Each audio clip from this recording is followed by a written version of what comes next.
Oh, hello, this is Jake Light, Gaming Larger Service. Welcome back to another Ace Attorney investigation slash mouse. Congratulations, you're the first. Hello, Naomi. Congratulations to being first. Yes, we're back again with some Ace Attorney, some lawyering, some prosecutoring. Prosecuting. Yeah, prosecutoring. Yes, that's a word. We don't get no problem, it's fine. Alright, I think this is gonna be the final part to episode 4, I think. Fourth case, I think. It's the fourth case, yes. It's gonna be the fourth case, and probably we're gonna, yeah, most likely get this done, then maybe we have time, get to a new one. Alright. The new case. Now, see what we have here. September 10th, 5:45 p.m. District Court, Defendant Lobby Number 1. What is this incredibly overpowering sweet scent? It smells like flowers. Uncle Ben! Oh no! Oh man. Uncle Ben! Oh no, how do I do this? Kid's voice, so difficult. Uncle Ben, is this it? Isn't that Detective Bad and Kay over there? It looks like she managed to escape the bailiff. No, that's not quite it. Oh, too bad. It's so pretty. I think you're still a bit too young to be wearing that. But since you found it, I guess I can let you keep it. Thanks. I'll treasure it, always. Those two seem to get along rather well. Oh, here. I've got something else for you. Hey, thank you, Uncle Ben. Earlier, I ate one of these with gummy.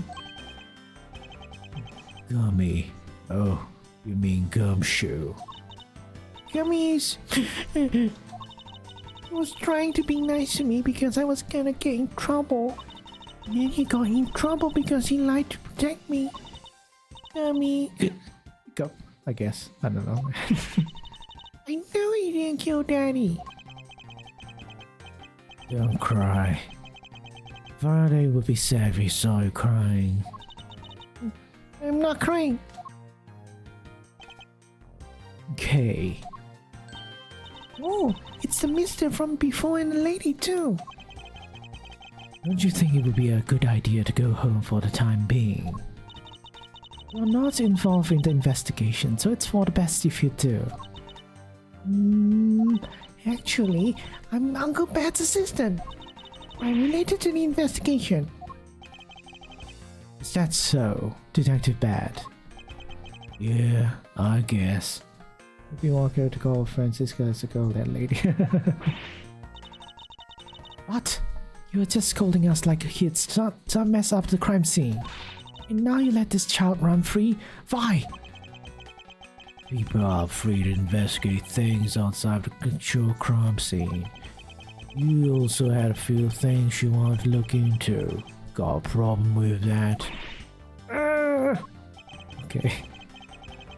I don't have a problem with that, but I am curious to what Miss Yu is looking into. Go back. I'm gonna go look somewhere else now, okay? Alright. I'm counting on you. Oh, that's right. Hey, mister. Yes, what is it? I know Gummy really isn't a bad guy. I mean it. So please, find the real bad guy, okay? I won't forgive whoever did this. In the absence of the perfect piece of testimony and evidence, there is no one else who could be the true culprit other than Detective Gumshoe. She wandered off while I was pondering. Okay. As we call Dr. Detective. Detective Bad. What exactly was Kay searching for? Nothing that concerns you, boy. Oh, and I suppose it has something to do with Kay. It does, because she's Faraday's daughter. Anyway, hurry up and get to the point. I don't have time to waste. Sounds like he'd rather be left alone. I have something I'd like to confirm with you once again. Don't have anything to say to you. Be that as it may, we still have questions that we need answers to. Now then, first of all, what is the overpowering smell that is permeating this room? Upon entering this room, I thought I was going to suffocate. It's that ultra-strong perfume you wears. Just spilled some of it. I was having a bad time of it myself. I didn't think twice and opened the window. That smell's still here. Perfume, huh? So the sweet scent in the air is perfume. Well, it's giving off quite stench. I bet some cheap no-name brand. She said it's a famous brand from overseas. It's a knockoff. Yes, definitely a knockoff. No disrespect, but she forced one of those bottles on me. Here, little girl, you can have it. I've spawned off for a much more expensive and refined perfume. However, seeing as how you just happen to have a spare, I suppose I'll take it. Now, Jetfirth, you will hold on to this bottle without fail. Why can't she just ever be honest about her wants? This used perfume, given to Bear by you, same perfume as the one spilled in lobby number 1. So now we have the perfume Miss Yu wears. Just fantastic. Is that all you wanted to talk about? If so, I'm going back to investigating. Actually, I still have a few other things I wish to inquire about. Okay, man. Don't have to push your eyebrows out of your sockets. So, if you were in this room were you in this room in the entire recess? Like I said, I made a call to the precinct to get that big lockdown here. But other than that, I was waiting for the recess to end in here. At least your story is consistent. Earlier, you stated that you were in this lobby with Miss Yu.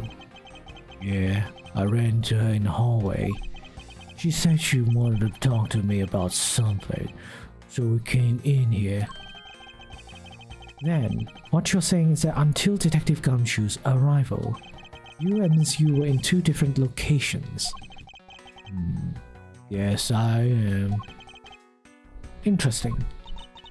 Speaking of that lawyer, she seems to have a great dislike for you. Let's see. Miss Yu is a sister of the victim of KG-8 incident, and as I recall, Detective Bad was the lead detective on the case. I wonder if the reason for the disdain isn't simply because you failed to guard Sissy, but because you were the lead detective on the case. You knew? I also know that today's trial involving the Kotopian Embassy staff member is being referred to as the second KG-8 incident. Now then, Detective, I believe it's time you were honest with me and told me the truth behind your relationship with Miss Yu and Mr. Faraday and the KG-8 incident. If you already know that much, I guess it'd be alright to tell you. Okay. Now then, I'd like to ask you a few questions about the KG-8 incident. Not exactly a happy story, other than the people who were directly involved. You two will be the first to hear what I'm about to tell. Honest truth behind the KG-8 incident. Faraday, you, and I, and you, and I, and me. As you already know, we 3 were involved with the KG-8 incident. Faraday and I were originally on trail of a smuggling ring. You mean a smuggling case involving one of the Amano Group's secretaries? That trial was just a front. A facade? Yeah, but the case became tainted. All because the witness was going to testify about Amano Group's ties to the smuggling ring. Sissy was killed. Then, what became of the secretary who was arrested? His name was Colin Devore. To be honest, the guy didn't know a thing about the smuggling ring, but he confessed to knowing about it anyway. Devore was probably being intimidated by the big boss man. Just another scapegoat. The boss man of the Amano Group? He can't seriously mean Mr. Ernest Amano. Can't be right. It's probably just Detective Bad's personal hypothesis. What is he trying to do? He's expecting Mr. Amano being involved with smuggling. I suppose it would have been quite difficult to secure an acquittal after he confessed. The man who killed Sissy Yu, Manny Cochin, was a completely different person. But since he's already been acquitted once of her murder, Mr. Faraday, how could you have let him go? If I remember correctly, I heard that Mr. Faraday had an important piece of evidence stolen from him. That wasn't Faraday's fault. It was mine. I wasn't vigilant enough. Faraday, Sissy, I was supposed to protect them both. Miss Yu did mention that as well, about how Detective Bad was supposed to guard her sister. Even I was supposed to protect them. Fell into their trap. What kind of trap? The holes in this jacket are a testament to that trap. You mean you were fired upon? You were shot at that many times in one gunfight? No. Only about half of these are from that case. But the reason I continue to wear this jacket is to remind myself of the lessons I learned from the KG8 incident. I see. Akuma protects CCU, and the suspect was found not guilty. We had hit a brick wall as far as the law was concerned. And that's when she came to the courtroom, the victim's sister. That's when I first met Callisto Yu. About when you first met Miss Yu, was on the day the verdict of the KG8 incident was handed down, was it not? Yes, Faraday and we apologized to her from the bottom of our hearts. It was all we could do. But just saying you're sorry won't bring my sister back, she said. And she gave me a hard slap across the face. Well, she certainly had a lot of self-control to stop at just a slap. If it was me, not even 100 lashes would have been punishment enough. I suppose not. You said it herself. She never wanted to see either of us ever again. But after that, you've seen her many times over, correct? Yeah, Faraday and even though the KG8 incident can't come to a close, we continue to hunt down a smuggling ring and got involved in a variety of cases. It was no use. We cracked so many different cases. But the result was always the same. We couldn't find the real mastermind behind the ring. Is the ring really that big? It was in pursuit of the ring that we met you once again. It was during another trial related to the smuggling ring. Faraday was a prosecutor, and I, as lead detective, took to the witness stand. You she appeared out of the blue as a defense attorney. Her client was related to the smuggling ring. Wait, her client was related to the smuggling ring, and she was defending them. Yeah. You was pursuing the ring as best you could as a lawyer. I think she defended Rel this time, for the same reason.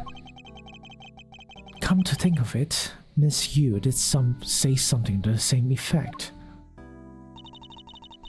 I have my own agenda. I'm still on the hunt for leads regarding the KG-8 incident, alright?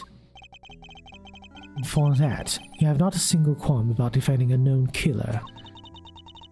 Don't put words in my mouth. I said no such thing. The only way I had to get close to Mr. Rel was to be his lawyer. I had no intention of covering for him, ever. So don't you dare suggest I was going to. It doesn't matter what her reason is. Helping a criminal is despicable. You're so naive, little girl. I could have stolen this lollipop from you. That's how naive you are. How dare you insult the daughter of Von Karma? Just like us, you felt that she had hit the limit of what the law could do. That's all. Law is merely a tool. There's no limit to it. Only the skill of the craftsman. You too. Still too young. One day, you'll know what I mean.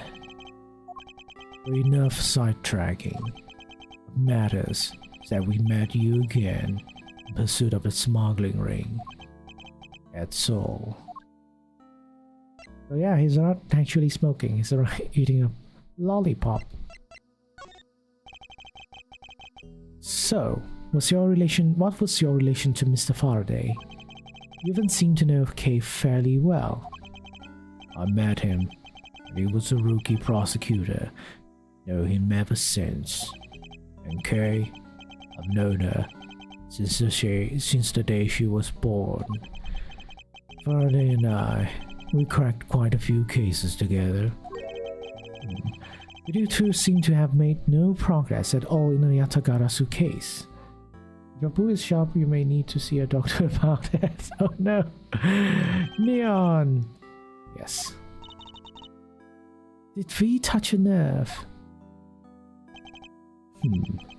I only have one thing to say to you.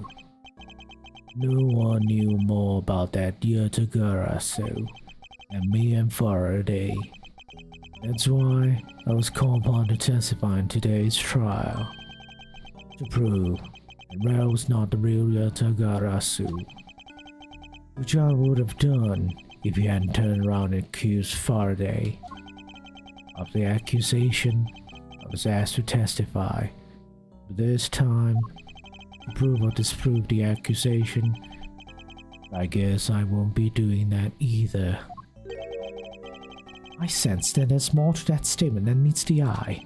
Perhaps a bit more digging into Yatagarasu is what's necessary. Okay. You claim to know much about Yatagarasu. Would you care to share what you know with me? What you two should be looking for right now is proof of murderous intent towards Faraday and Rel. I agree. Which is exactly why I'm asking you about the Yatagarasu. What? The KG-8 incident, and this second KG-8 incident. Both of these cases are tied to the smuggling ring, and in both of these cases, the witness who was to testify about the ring was murdered. However, there is one point in which they differ, and that is the presence of or absence of the great thief Yatagarasu. Mr. Rel claimed to be the Yatagarasu. However, in the middle of the trial, he suddenly declared Mr. Faraday to be the real Yatagarasu. Then, during the recess, they were both killed. Don't you find that to be the least bit odd? Sir Edgeworth, stop beating around the bush and spit it out already. I believe that there must be some reason that, The two men suspected of being the Yatagarasu were both killed at the same time. A reason. And so, in order to catch Mr. Faris and Mr. Rail's cold-blooded killer, I feel that I need to learn as much as I can about the Yatagarasu. If it will help you solve this case. And I'll tell you the reason why we never caught the Yatagarasu. What was that sudden outburst for? You almost made me whip you by accident. Ugh. It still accidentally whipped me anyway. There are three main reasons why the Yatagarasu will always be one step ahead. First, Yatagarasu always knows the exact location of the target object. Second, Yatagarasu always knows exactly how to disarm the security system. Third, Yatagarasu doesn't leave a single shred of evidence behind, ever. I see. So those are the Yatagarasu's special traits. I need to go eat. It's been like 20 hours. What, Neon? I haven't eaten for 20 hours. It's not good. I have to eat. What are you fasting for? Don't go hungry. You won't have energy to do anything for the rest of the few days, perhaps. Sounds like an incredibly elusive thief. The Yatagarasu. Also, I just noticed my streamer bot crashed. That's why there's no sound. Anyways, has never been caught on tape. Never tries to draw anyone's attention. And would never do something as lowbrow as commit murder. That's how I knew Rail wasn't a real Yatagarasu right away.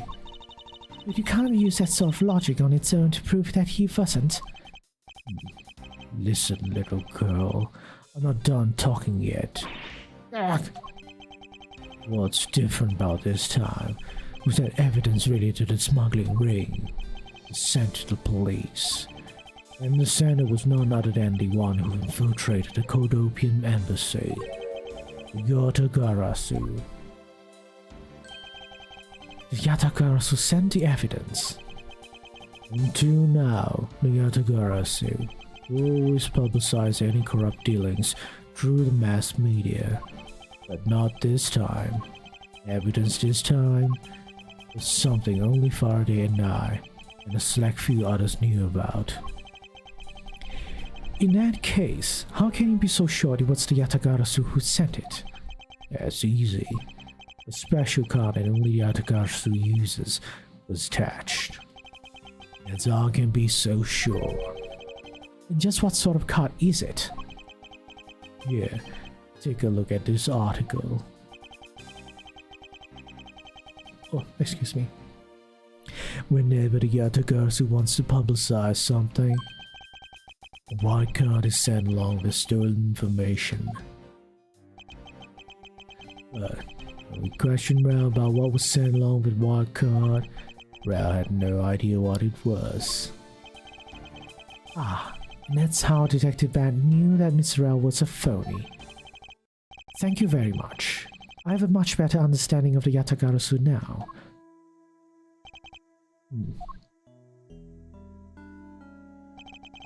Excuse me, Mr. Ashworth? Yes. His Honor would like to transfer the evidence of today's trial over to you. Or if you could please head over to the courtroom, it'd be much appreciated, sir. Understood. I'll be there shortly. Detective Bad, what does this law mean to you? Finding the answer to that question is the only reason I'm still alive. I became a prosecutor to find the answer to that question myself, and to play a part in ensuring that all criminals everywhere are found guilty. Hey, the judge! And the tenant, that's the court now, number 9.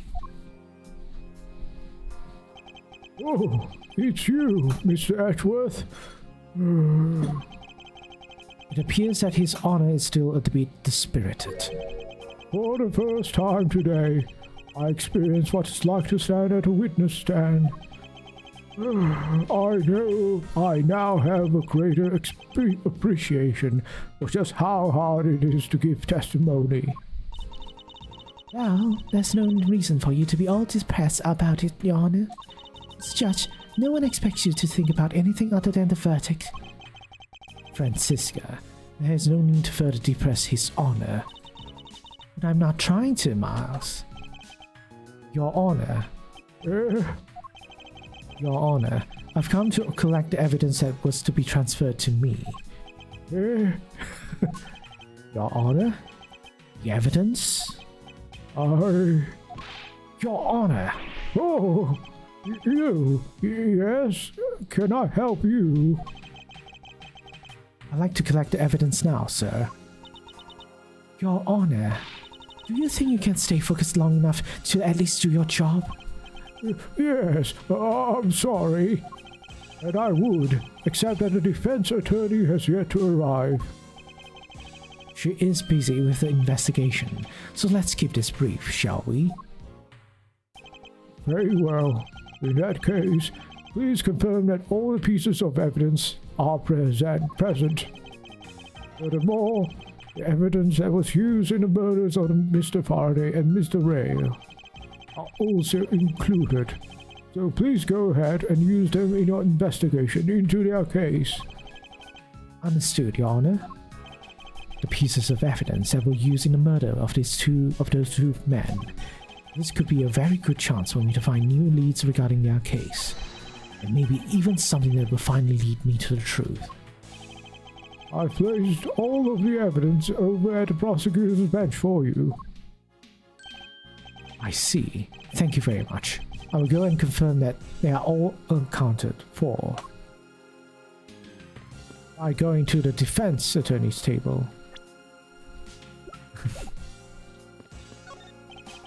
Evidence that Miss Yu prepared is just sitting here on this table. You know you can't just walk off with it, right? Of course I do. Assumes you must have been caught off guard by her client's sudden accusation. I wonder how she would have defended Mr. Rell in that case if he was still alive. So this is the evidence related to today's Kodopian Embassy trial from Mr. Faraday's bag. You mean the evidence bag that was on the table in lobby number 2, right? Yes. Finally, we can now take a look at the evidence itself, not just data about them. Let's be sure to thoroughly examine them while we have the time. Agreed. I want to take a good look at all of the evidence from Embassy Murder too. And why is that? Because I still don't fully understand what today's trial was about. Whoa. Don't point your crop at me just because you don't know something. And don't you try to order me around just because Papa chose you today. I see someone is still sore about not being picked by Mr. Von Karma. It's also real to see the knife up close. So, if we have the knife, the gun, an envelope, what's this organizer doing here? Oh, that's right. I completely forgot to tell you. About what, Your Honor? They found Mr. Faraday's personal organizer inside the evidence bag of his. Detective Bad requested it be passed along to you. He said it would help the investigation. Detective Bad say that? What a strange stroke of luck. Well, never look a gift horse in the mouth. You might as well flip through it too. Won't rest on judgments, blah blah blah blah blah blah. I look at the envelope, I guess. I took a quick look through these documents before the trial started. Well, I haven't even forfeited the opportunity to skim it. I suppose I should explain it to you then. Yes, you should. Perfectly and in its entirety, if you please. On the night of the September 8th, an embassy staff member was killed in front of the embassy. The staff member died of shock due to being shot in the heart. Mackerel was brought in that night as a suspect and thoroughly questioned, because of a murder weapon was found on him, for which he was arrested on the spot. A symptom of a man, that's what he was. Perhaps he was, but the weapon wasn't the only incriminating evidence we had. Mr. Well was caught in the act on film by a security camera. He was an even bigger simpleton than I thought. I can't believe he didn't notice the security camera. The Cotopian embassy's security system is supposedly very well designed. You may have simply not been aware that there was a camera in the area. So, have you seen the contents of the video of for yourself? Yes, the surveillance video the security camera took was played during the trial by Mr. Faraday. They clearly identified Mr. L on it, even the sound of the gunshot was crystal clear. So, the footage included sound, huh? I don't think I'd ever want to see the moment of someone's death in real life. Me neither. Alright. A gun. This gun was originally used to kill the Codopian embassy staff member. The crime was reported. The responding police found Mr. Rell still holding it, which led to his immediate arrest. And then, this gun took the original shooter's life. How ironic. Indeed. There doesn't seem to be anything else we can learn from this piece of evidence. Also, I feel like probably should unload a gun, maybe? I don't know, maybe I have to like look this up, but it seems very dangerous to keep a loaded gun as evidence. Anyways, let me hydrate for a bit.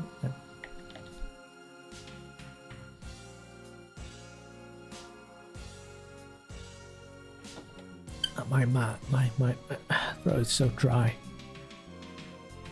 Right. There's nothing unusual about this area. What? Okay. I have to point at the knife. It's a knife that was used to kill Mr. Faraday. Who would have thought that such a beautiful piece of art could be used for such a cruel act? It's never crossed your mind that you use your riding crop for the wrong purpose? Oh, that's it. Mr. Faraday's organizer. It appears he was in the habit of using it. It looks like he wrote his strategy for getting Mr. Well convicted down in here. Collected evidence I need to prove that Rell was the killer. Between the handgun Rell had on him when he was arrested, and the stable safe should be able to prove that he was the one.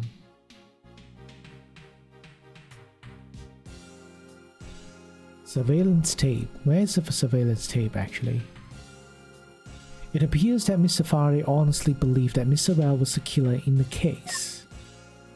Scan the Alpha Security with super clarity and a surveillance video. I also have evidence I could use to prove that Well is not the real Yatagarasu. Okay.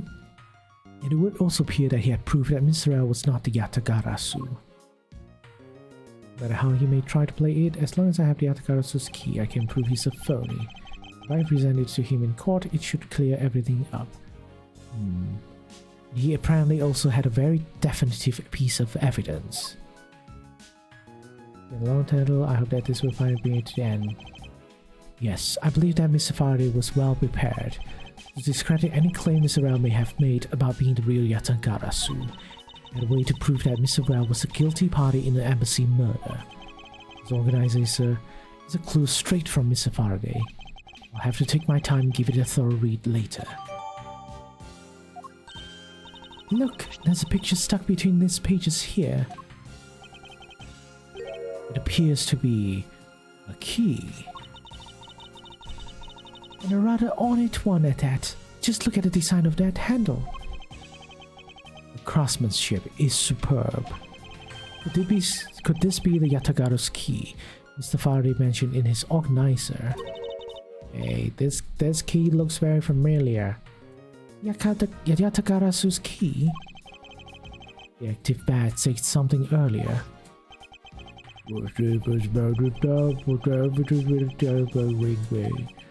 Shadow police. The shadow was the one who should try to go up the episode. The girl soon. Okay. Yeah, the girls, we just talked about this not so long ago, man. Why do we need a flashback? Until now, because we always publicize any corrupt dealings through the mass media. But not this time. Evidence this time. Something only Faraday and I, a select few others knew about. Mr. Faraday must have been trying to keep this secret key safe. That's the prosecutor on both of the Yatagarasu and smuggling ring cases. That's to be expected. That's a rather unusual shape. Looks like this, you know. I wonder why. They have a picture. There's butterfly patterns as well, but it is distinctly different from the knife. That's odd. What is it? Mr. Faraday didn't mention anything about a knife in his organizer. Ethan! Wow, 40 stream streak. Damn, Ethan. Yeah. I think that's the highest I've ever seen anyone say on my stream. Watch my streams. Good morning though. Hope you are doing well. It certainly is odd. The weapon that was used to kill the Kodopian embassy staff member was the gun. But if that's the case, where did the knife that was used to murder Mr. Faraday come from? Isn't it obvious? It was brought into the courthouse by Mr. Bell. It's the only logical conclusion, right? You ever got a few streams? Yes, you have been. That's could be 40 days. Nah, probably not. Could be 20 days straight. Nah, probably not 20 days. Between 20 days to 40 days, I guess. No, because it's not that easy to smuggle a weapon like that in here. Every person who enters the courthouse doors is checked thoroughly by contraband. Furthermore, the suspect was handcuffed, making it impossible for him to bring a knife as large as this inside. In that case, how do you suppose that this knife ended up inside the courthouse? I need to think carefully here. There's nothing related to the knife written anywhere in Mr. Faraday's organizer. However, it is a fact that this knife came from Mr. Faraday's evidence bag. Conversely, there's one item listed in Mr. Faraday's organizer that no one has claimed to have ever seen today. So in order to solve this mystery, I believe I will need to take another good look at the evidence. Miles Edgeworth, can I take the fact that you have yet to answer me to mean that you don't have an answer for me? Actually, I do know the answer, Francisca. What? And what is it? One of the pieces of evidence we've been holding has been hiding a secret of its own. It was through this piece of evidence the knife was brought into the courthouse. Yes. Take that! This Yatagarasu's key, Mr. Faraday mentioned in his organizer. This is how the knife was brought into the courthouse. You're not making any sense, Miles Edgeworth. You just need to look a bit closer, Francisca, to see what I mean. Don't the color and ornamentation of the key's handle remind you of anything? They do remind me of the knife. Very good. Both the Yatagarasu's key and its photo and a murderous knife have this very unique design on their handles. Furthermore, even though Mr. Faraday mentions the Yatagarasu key, the only object we found at the crime scene was the knife. You don't seriously mean to say... It appears that you finally caught up. And yes, I do mean to say that these two evidence are in fact one and the same. That's impossible. Even if that is what you believe, we should still investigate this possibility. Now then, let us examine this knife in a little more detail. Yoink.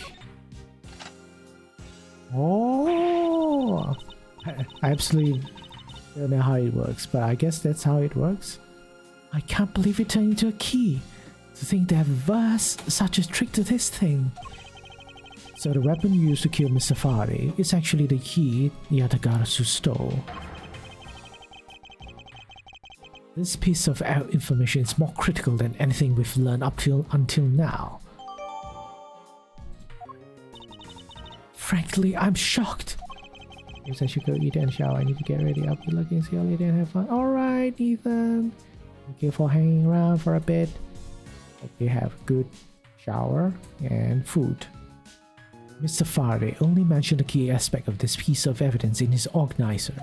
It's possible that he even had no idea the key was hiding a knife blade inside.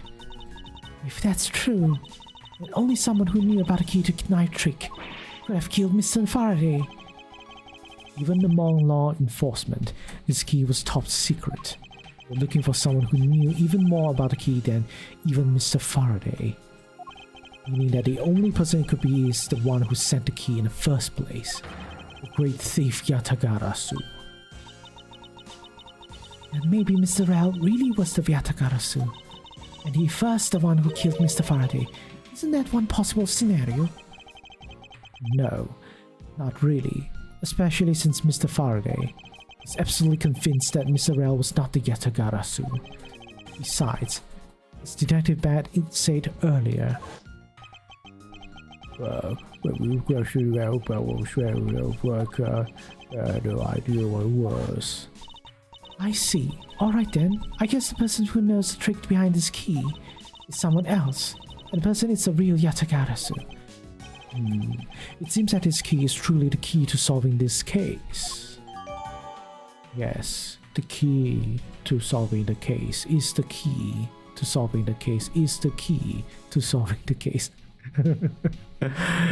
Knife data updated, okay.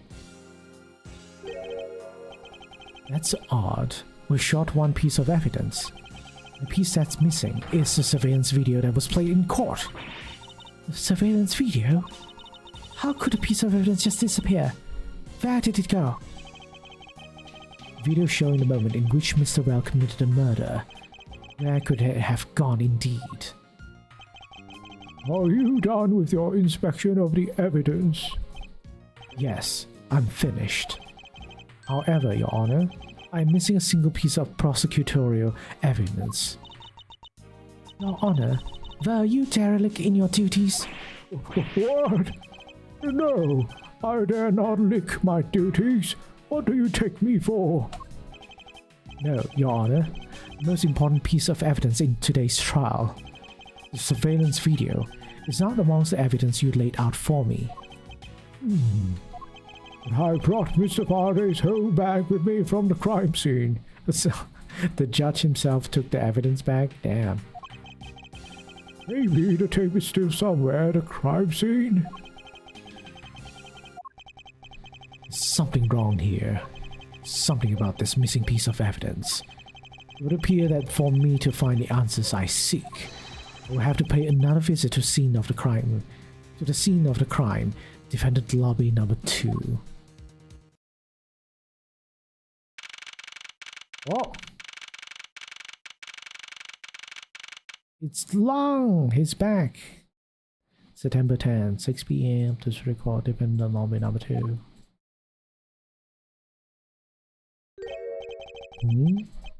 That's Detective Bat, but who is he with? I've never seen that officer before. So, did you find it? No, not yet, and I've looked everywhere. I see. Well, then, please continue with the search.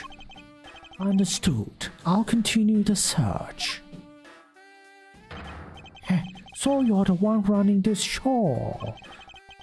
Prosecutors like you shouldn't even be allowed at crime scenes. How dare you? Just who do you think you are? Bye. What was that all about? And who was that man just now? Whoever he was, I've never seen a more impudent officer in my life.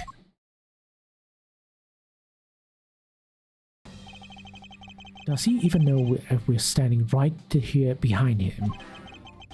I know you're standing right behind me. What do you want, kids? It looks like you were paying attention after all. Of course I was. I have eyes in the back of my head. Ah, so that mirror isn't for vanity's sake. It's for him to keep an eye out on who or what is behind me at all times. So tell me, Detective Bad, who was the rude man just now? The guy came here from the Republic of Zhengfa to study. He's Agent Lang. He's trying everything he can to revive the lost honor of his family. He's traveling the world to study different philosophies of detainment from scratch. By visiting various police departments around the world, he has a lot of dedication. He's still just a rookie cop. I sense a strong grudge of some sort from him. The guy's more useful than Gumshoe, even if he is rude. Well, he sure has a lot of guts to come to this country and give prosecutors a hard time. I agree. However, I can think of one young lady that statement also applies to. Anyway, what was that agent looking for, Detective Bad? Earlier, the little girl was poking around in lobby number 1 as well. Like I said before, it's got nothing to do with the two of you. I highly doubt that it has nothing to do with me. Fine.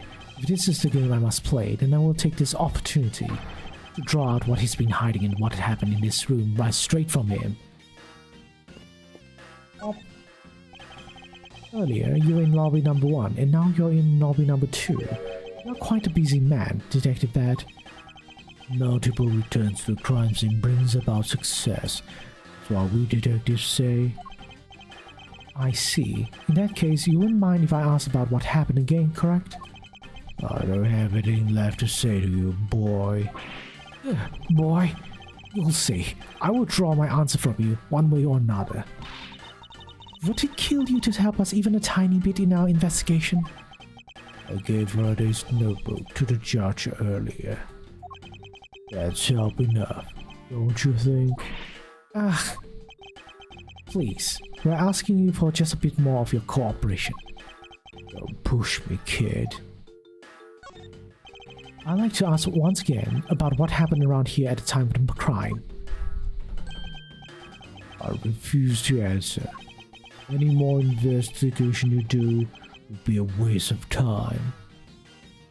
Besides, how am I supposed to answer questions about things I don't know about? Things you don't know about? But aren't you supposed to know everything? You should. Wait, is it possible? Maybe he doesn't know about the trick behind that piece of evidence. I should try showing it to him. It proved to be the key of getting some answers from Detective Bad. I guess it's about this. I knew the answers already. That is fun, tiny TV. Detective Gumshoe was rather shocked at this and said it is huge compared to his own. Until you compare with something he owns will always seem grandiose. Speaking of grandiose, I'd say that ego of yours could use a little deflating. I guess it's not. Is this? Was this table here all along? I suppose so. Okay. Well, clearly it's our place. When you take the sofa into consideration, the table is much too tall. I get the impression that the two are meant to be used as a set, Francisca. I knew that. It seems that she's lost her calm sense of judgment in an eagerness to defeat me. I'm guessing we just have to give him something. The blade, maybe? Detective Bad, did you know of the existence of the item in this photograph? Of course I did. It's my job to know everything related to the Yatagarasu case. In that case, let me ask you something. Did you know that the knife that killed Mr. Faraday and this Yatagarasu's key are one and the same? What? It's impossible. It looks like you didn't know after all. This piece of evidence, which we call the Yatagarasu's key, is actually a well-camouflaged knife. Mr. Faraday was planning to use this Yatagarasu's key to prove that Mr. Well was not the real Yatagarasu. Isn't that correct? I guess so. However, Mr. Faraday had no idea it was in fact a knife. Yeah, I have to admit, neither one of us knew that fact. And if neither of us knew, then no one in law enforcement knew either. How did we miss something as big as this? I noticed that since a little while ago, you appear to be searching for something. I presume that this key is what you were searching for. Yeah, that's right. Why were you searching for it? Because I promised Faraday. I promised I'd protect that key with my life. But after he was killed, the key disappeared from Faraday's evidence bag. Who would have thought that the key is what took Faraday's life? Detective Bad, so that we may find the truth, please testify for me once more. Alright. It doesn't matter how many times I tell you about what happened. Nothing will change. Detective Bad, I ask that you please testify once more about what happened in lobby number 2 and what you experienced in lobby number 1. My answer is still the same. And this is the last time I'm going to do this. It's fine, because I only need this one last time to clear everything up. Find the truth behind this case. Oh, we're doing a thing. Dead bad smoke modes. I was in lobby number 1 talking with you. You were talking with me? No, I'm saying talking with you. So me then? No. Yeah, that meme. Anyways, we're talking about some trivial things. I heard a gunshot right before the trial was about to reconvene. When we heard it, you and I immediately dashed out into the hallway together. I saw Gumshoe goofing around there, and we all ran into lobby number 2. It sounds like the exact same story you told us before. Indeed, however, I feel that we have yet to draw out all the information that we can. I know the specific information we want to know. Just give it to me already. The gunshot right before the trial was all about to reconvene. Until you heard the gunshot, did you notice anything else that was out of the ordinary? I didn't hear any other strange sounds until that gunshot. If the gunshot Detective Bad heard was really the one from the murder, it would give that other piece of evidence an entirely different meaning. I said you please amend your testimony with that statement just now. Sure. Until that gunshot. What weird noise we're talking about here? This one, I guess? Or was there something else that we talked about? This is Detective Bad's thing, right? So I'm guessing the notebook. Other than gunshot, didn't hear a single sign of struggle.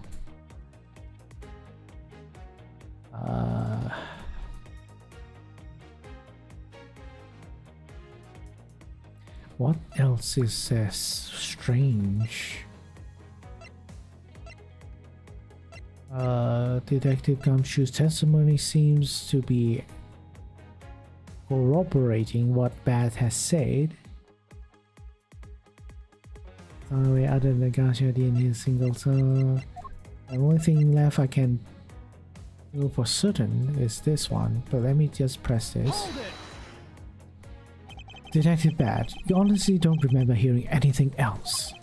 Yeah.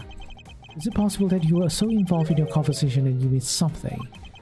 I've been a detective for a long time, and even if I were involved in something, I've got quite a habit of keeping tabs on everything that goes on around me.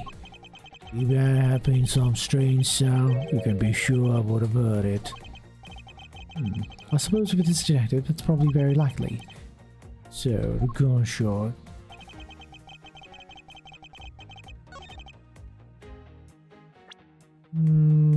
This is not it. This is not it. This may be it. This is not it. This is not it. Not it. Not it. Right? There's nothing about saying how if there's like a struggle noise. Gunpowder Man on his chest, he was shot no long ago. And there's that.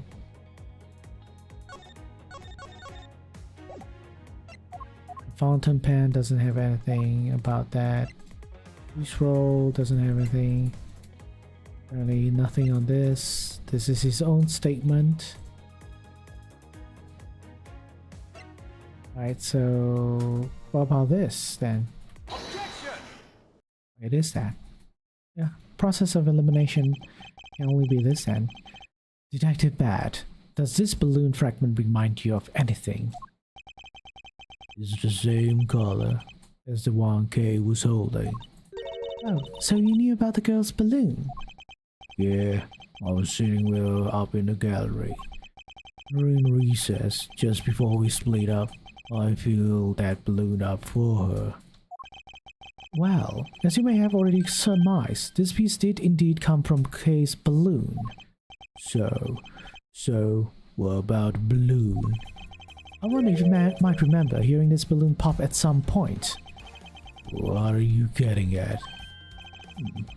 This fragment was found in the hallway, right in front of lobby number 2.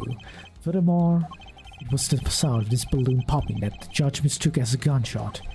Oh, so the sound that the judge heard was not actually a gunshot. On top of that, His Honor said that he heard the balloon pop about 20 minutes before the trial was to reconvene. Yes, which means that His Honor heard the balloon pop in the hallway when you were in lobby number 1, Detective Bad. When you were in lobby number 1 at that time, you were close enough that you should have heard that balloon popping as well. So... What? Don't give me a so. You just proved that there is a flaw in your testimony. The crackling of the truth. Louder than the sound of your sweet naivety cracking. And since you kids don't seem to know, let me fill you in on something. Did you ever stop to think why the doors and walls of the place seem so rugged? It's because they were designed to keep secrets from being leaked. What is that supposed to mean? Doors and walls are super thick. The window panes are double layered. To top it all off, even the curtains are made of a special sound-absorbing material. That you mean? Since I was shut up inside lobby number 1, there was no way I could have heard that sound. No. Ugh. I knew that's what he was going to say. Then that means the Scruffy's testimony is completely useless. The rooms are so soundproof. Of course he wouldn't hear any sign of a struggle. Ugh. It's also why it's only natural that I didn't hear the balloon popping. Now do you get it, kids? Miles, I thought we were supposed to be the ones finding flaws in his logic. Not the other way around. The other way around? It's not possible to hear the sound of a balloon popping if one were in lobby number 1. However, if we examine this situation in reverse, the person standing in the hallway should not be able to hear the real gunshot either. And yet Detective Gumshoe claims to have heard it while he was standing in the hallway. Detective Bad, if that is the case, how exactly did you hear the gunshot? What do you mean how? I just did. It would appear that you have yet to realize the contradiction in your own words. Oh, how so? If the rooms are as soundproof as you say they are, then how did the sound of the gunshot enter your ears? I see what you mean. Because I'm more out of it from Faraday's murder than I had thought. Which means what exactly, Miles? In the end, what does it all boil down to? boils down to this. There must be a reason as to how Detective Bat and Gumshoe heard a gunshot they theoretically couldn't have. It looked like we need to examine the state of the crime scene again, huh? State of the crime scene? Wait, can it be? Is that the strong perfume you waste? She spilled some of it. Ta-da-da. Whoa! Way too noisy. Just surveillance video? How could a piece of evidence just disappear? Where did it go? dun, dun, dun. We all now know everything. This one connects with this one.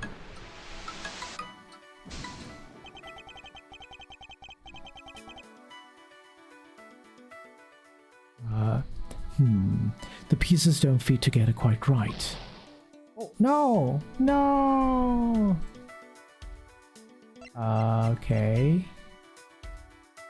I guess it will be this and this first.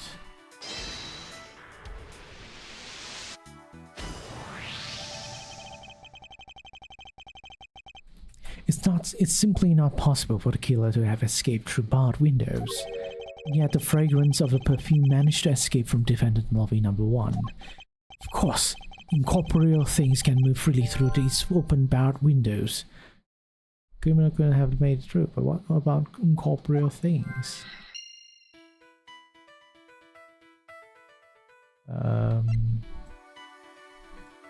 This and this. Now then, what else besides the smell can go both in and out of an open barred window? The answer is sound. So, no matter how careful the killer was, if the windows were open, the jig would be up. And since the windows in both defendant lobby number 1 and the hallway were open, that explains the sound of a gunshot could be heard in both locations.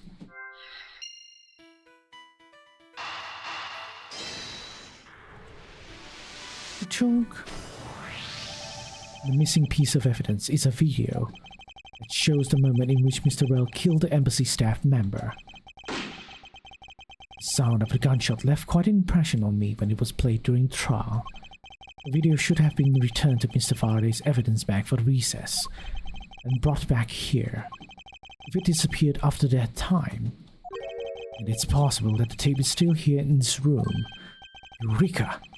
Evidence that the missing evidence created for me is the gunshot sound that no one should have been able to hear in the first place. Miles, what have you been thinking about? Stop wasting time thinking and let's start looking again. It's not a waste of time to think, for I figured out where we should look. And where would that be? I believe we should examine the television. The TV. Well, you kids have fun. Go ahead and examine whatever you like. Also, the TV's name is Blunt. Opposite of Edge, right? Or Sharp? No, opposite of Sharp. Okay. Because there's an actual brand of TV called Sharp. Damn. Let me look at this thing, please. A video player, and there seems to be a videotape inside. It looks like it. The tape must have stopped on its own when it reached the end. This tape. Could it not be the missing surveillance tape? I suppose, but... Detective Bat, would it be alright with you if I verify the contents of this video? Sure. Knock yourself out. Alright, let's rewind to this and see what we have here. If I remember correctly, the footage of Rell killing an embassy staff member should be about the 30-minute mark at the start of the tape. Understood. It should be all about right. Now then, let's see. This is the footage of Mr. Rell shooting an embassy staff member. I knew it. Missing piece of evidence. The surveillance video was here all along. Okay. So, what's the meaning of this? It appears that Detective Ed has figured out the true source of the gunshot he heard. With this, I think we can figure out the trick behind this double murder. Do you mean that you figured it out then? Yes, all I have to do now is show what the gunshot detectives Bad and Gumshoe heard was, and through where they heard it from. Fine, if that's the case, in that case, show me what you've deduced. Now to show what the gunshot detectives Bad and Gumshoe heard was, and through where they heard it from. Okay, so this and this.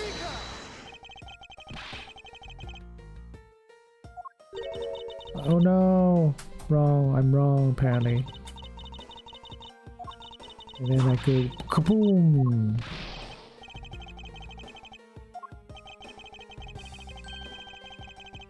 It's too bad. No, let me do it again. Maybe I have to show the TV, point to its TV instead.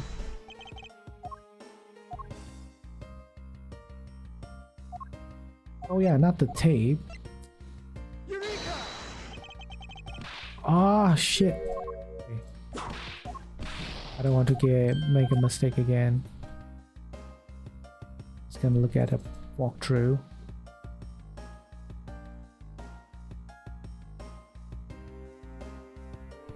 Bum, bum, bum, bum, bum, bum, bum, bum, bum, bum. Bum, bum, bum, bum, bum.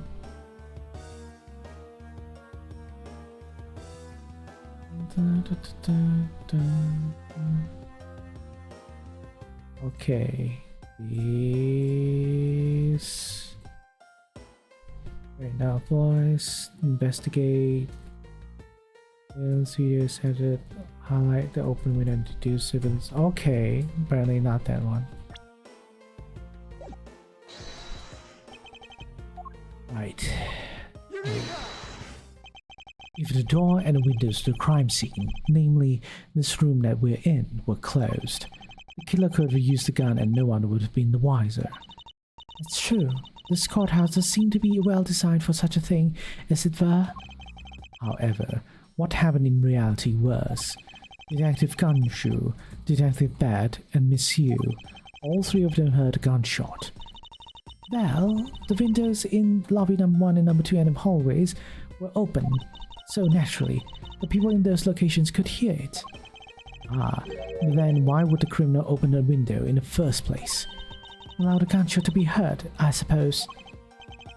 Correct. That's the only logical conclusion we can draw from this. Why was that necessary in the first place? I want a real answer, Miles. I demand satisfaction. Very well. I believe that the killer wanted to manipulate our perception of a certain fact. Wanted to manipulate when the crime took place. The killer wanted to fabricate the time of death to their precise wishes, and then use a gunshot in the surveillance video to do so. So that's why the tape was left running. You mean gunshot I heard is from this video? Yes, which means that the murder really occurred at an earlier time than we had thought. Hold up, no autopsy? No autopsy. No autopsy, Naomi. It must have been during the recess, but before Detective Gumshoe was on guard duty. Someone who had no alibi for that time period and planned this crime out in advance. The person is the real killer. Yes. I wonder who it is. Can't be the person that's been pretty ass all the time. Yes, what is it?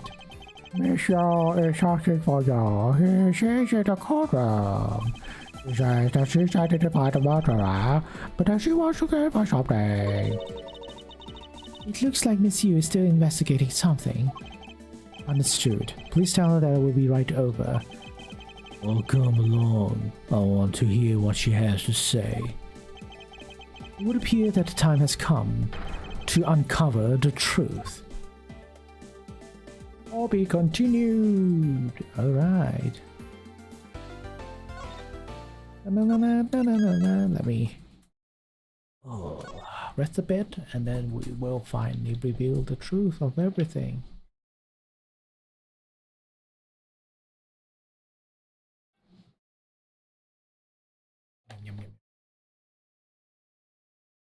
I like drinking water. September 10th, 6:15 p.m. District Court, courtroom number 3. We're gonna fight in court.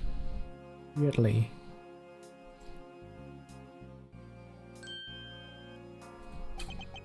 Okay, what are you doing here? Oh, hello, mister. I'm still investigating. The object you're looking for has already... Hey, don't mind him. Please continue with your investigation. Okay, you got it. Detective Bad, haven't we already found what you were looking for? If it means I can keep her in the dark just a little longer, a little task will do. Oh, you're more sympathetic than I thought.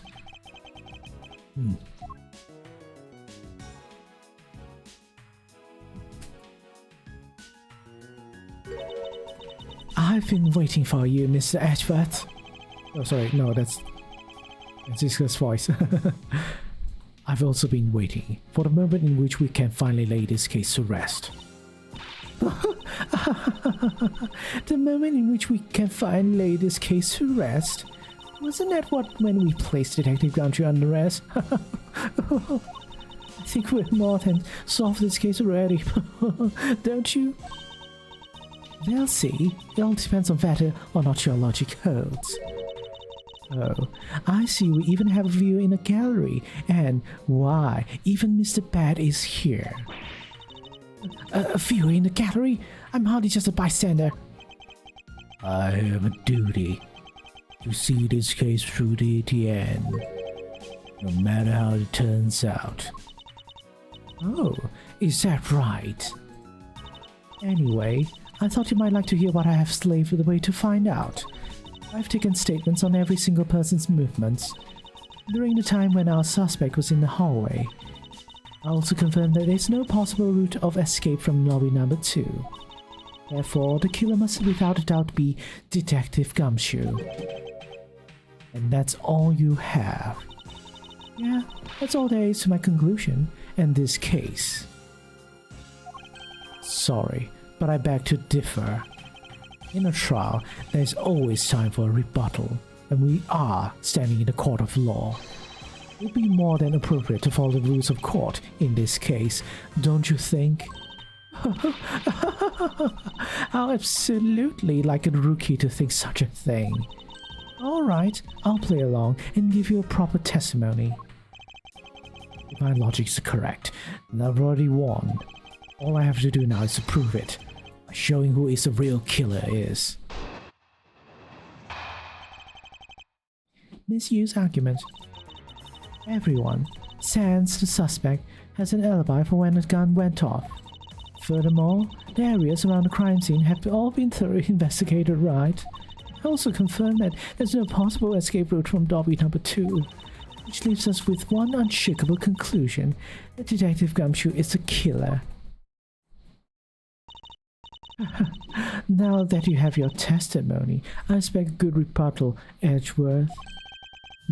But of course, there's no need to confront her logic head-on right now. I should instead focus on drawing out any trump cards she has up her sleeve. Is that a hint to me to like press? Okay, maybe I'll just press. The suspect, but I thought Detective Gumshoe's alibi has already been proven. Are you joking, Edgeworth? I assure you this is no joke. Look, I know you heard from the judge earlier that the detective was in the hallway with Mr. Faraday's daughter eating a Swiss roll.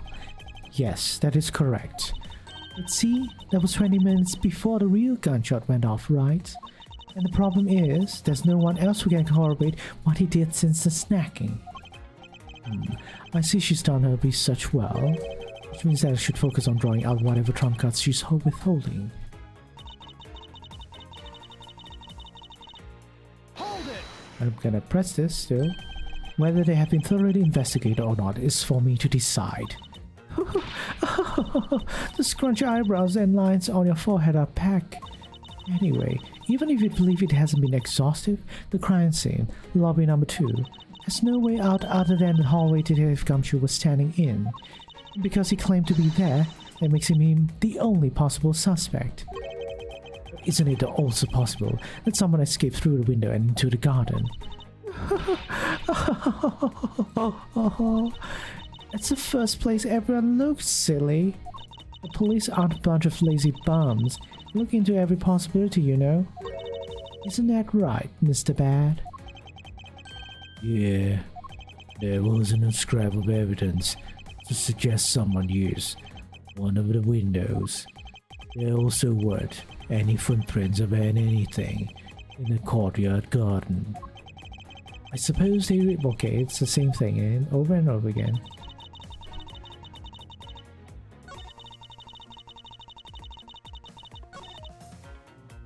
No possible escape route.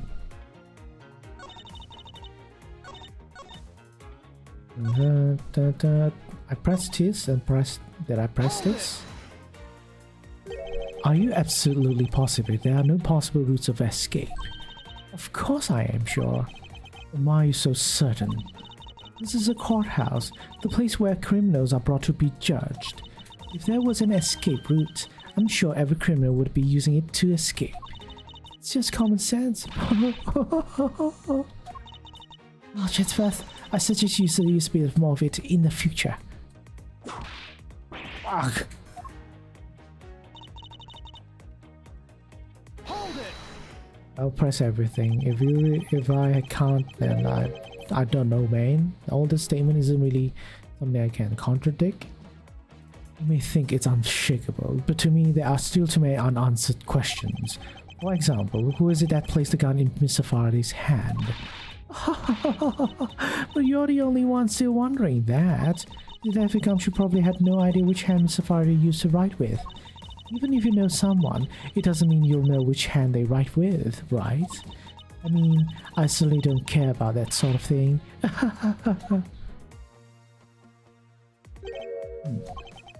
I'm not about to let it get a rise out of me with such a flippant statement. I suppose we've reached the end now. I already have my trump card ready. All that remains is to play it. But before I do, I think I should inquire into a little something about her argument. You said earlier that you confirmed that the alibi is of every person other than the suspect. However, I don't recall either Franziska or myself speaking with you about the subject. Ah, but there were witnesses. For you, there is your mentor who gave you an alibi. I see. It's for the little Missy. She came to the courthouse during the recess and was stopped by a security guard and the door to the hallway. She gave him quite a whipping for that, or so I heard. I'm the daughter of Manfred von Karma, and I will not be forcibly stopped by a guard or a bailiff or anyone else. Wait, so basically the only reason Franziska wanted to show up today was because she found out that I was to be the replacement prosecutor. By the way, Miss Yu, what about everyone's alibis before Detective Gumshoe was assigned to guard duty? What about them? Have you looked into what people were doing during the span of that time? What kind of idiot do you take me for? It doesn't matter when the killer went into lobby number 2. From the time we heard a gunshot, to the time Mr. Bad and I arrived on the scene as we dashed from lobby number 1. Franziska being the best sister. The only person who could have committed the crime was Detective Gumshoe. Yes, let's talk about when you and Detective Bad heard the gunshot, shall we? I suppose that if we go by your logic, then Detective Gumshoe is the only one. However, what if the crime had occurred at an entirely different time than when the gunshot you heard went off. What then? That gunshot was a trap meant to manipulate. Sadly, your explanation is very lacking, Edgeworth. The gunshot we heard in lobby number 1. Care to explain how that could have been fabricated? Yes. That tape! Yes, it's exactly what you think it is. This is the surveillance tape of Mr. Rell the prosecution presented in today's trial. This was found loaded in the video player in lobby number 2. It was connected to the large television and had its volume turned all the way up. You can't honestly mean that the sound we heard was gunshot in that video. Oh, but I do. Which leads me to my next point. Murders occurred much earlier than when anyone heard a gunshot. She's doing her makeup even faster now. That's the only thing I can think of, too.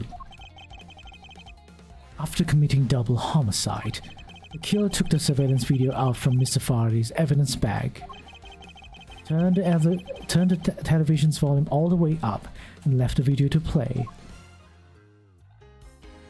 If played from the beginning, it would take 30 minutes for the gunshot sound to come on, and since we know that this method of time manipulation is possible, it opens up the possibility that the killer is someone other than Detective Gumshoe.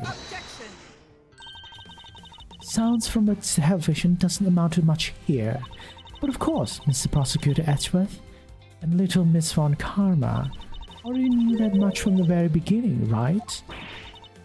Of course we knew, didn't we, Mouse? Yes, of course. We know about the soundproof quality of this courthouse's rooms. Of course, I'm not about to admit we had no idea until only a little while ago. That's right, and if the rooms are soundproof, then we should not have been able to hear it. And yet we heard the gunshot clear as day. And? That's it. I'm sorry. But it's not. I'll try to explain why she was able to hear a gunshot from a soundproof room. Was the hole in the wall? What? Where did you get that idea, Edgeworth? There is actually one common point between lobby number 1 and lobby number 2. And it's that despite the fact that both rooms have air conditioners installed, a window was open in each. Now, we know that a window in lobby number 2 was opened by the killer. However, a window in lobby number 1 was also opened. It's probably just a coincidence that they were both open at the time. It was no mere coincidence, I assure you. Why was the window open in lobby number 1? The answer is that a certain person did something to cause the window to be opened. The person who triggered that action. The person is a real guilty party. The real killer in this double murder is...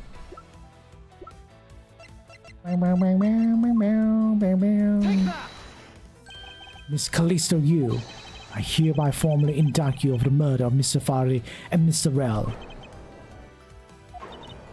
What?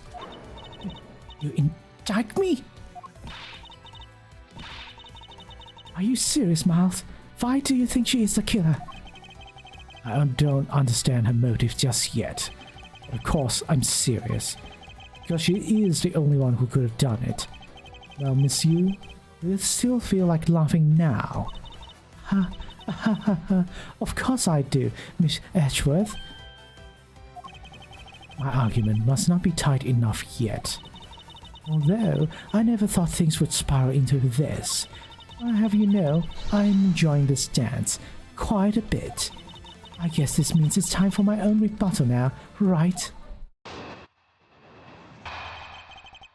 Miss Yu's rebuttal. You argue that the window was opened.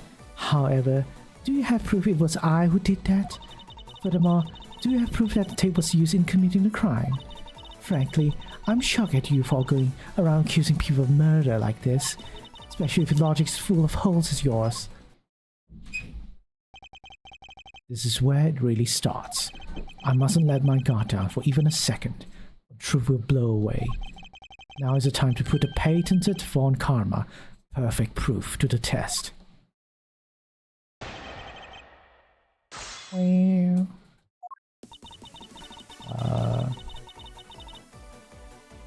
I have proof, right? Immediately prove this.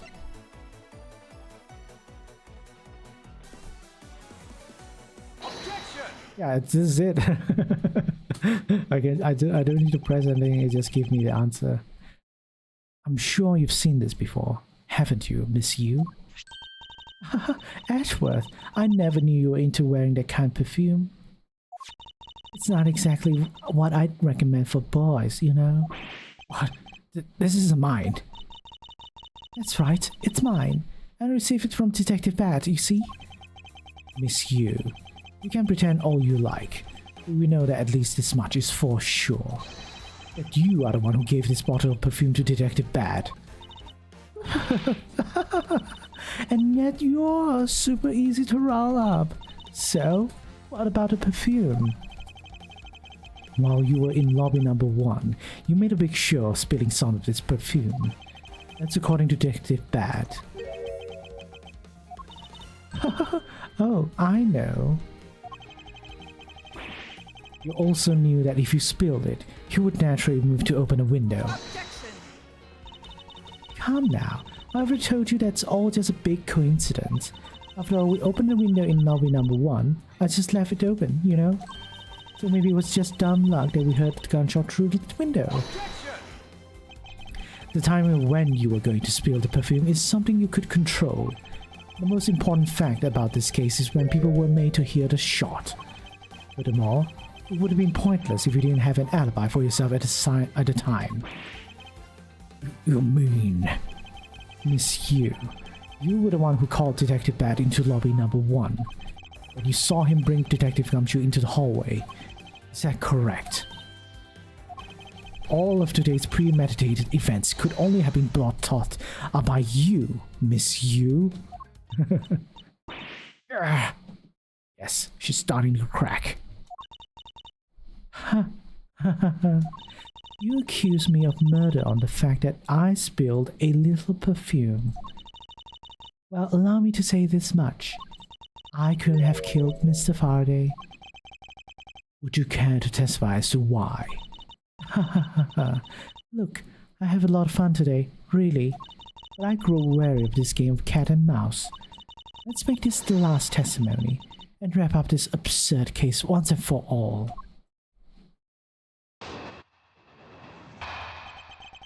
Why couldn't be me? Accusing of someone of murder over a spilled bottle of perfume is a bit over the top. But I suppose forgery of evidence to be expected of a disciple of Von Karma. In any case, it simply could have been me who killed Mr. Faraday. After all, I don't even know where the knife that was used to kill him came from. Miles, her testimony is flawless. Yes, but no matter what sort of trick she may try to pull, she won't escape me. And if I'm lacking information, I'll just draw it out of her.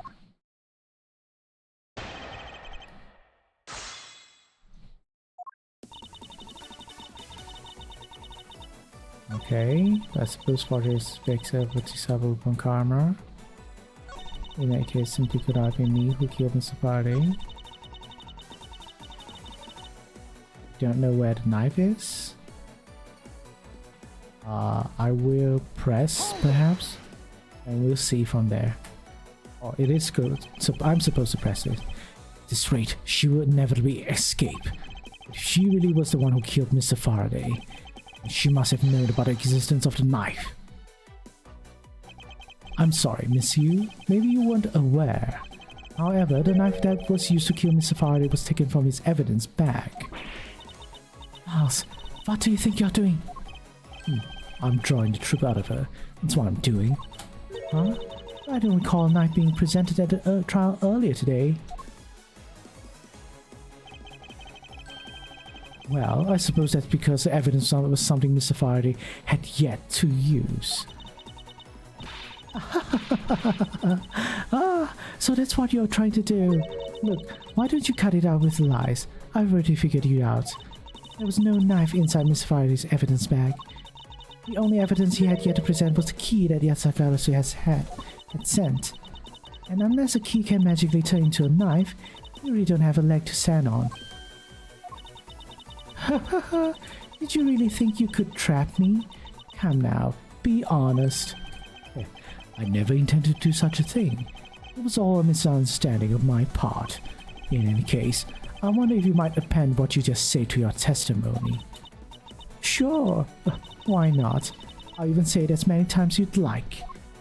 You just said answer. Yeah, I just can't see the good. Oh, Mr. Hound, thank you for being here. Just doing some Ace Attorney lawyering things, you know. Very important lawyering things. Anyways, I just present this, the knife.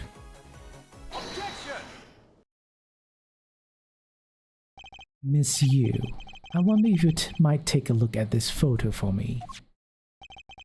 This is a picture of the key the Yatagarasu sent to the police. However, when we may look like a key at first glance, it, in fact, has the secret ability to transform into a knife. Which means that what was inside Mr. Faraday's bag was both the Yatagarasu's key and the murderous knife. You knew that the key was inside Mr. Faraday's bag, did you not? Yes? Well, with the Yatagara's key alone, it's more than possible to kill Mr. Faraday. Do you understand now? Just knowing of the existence of the Yatagarasu.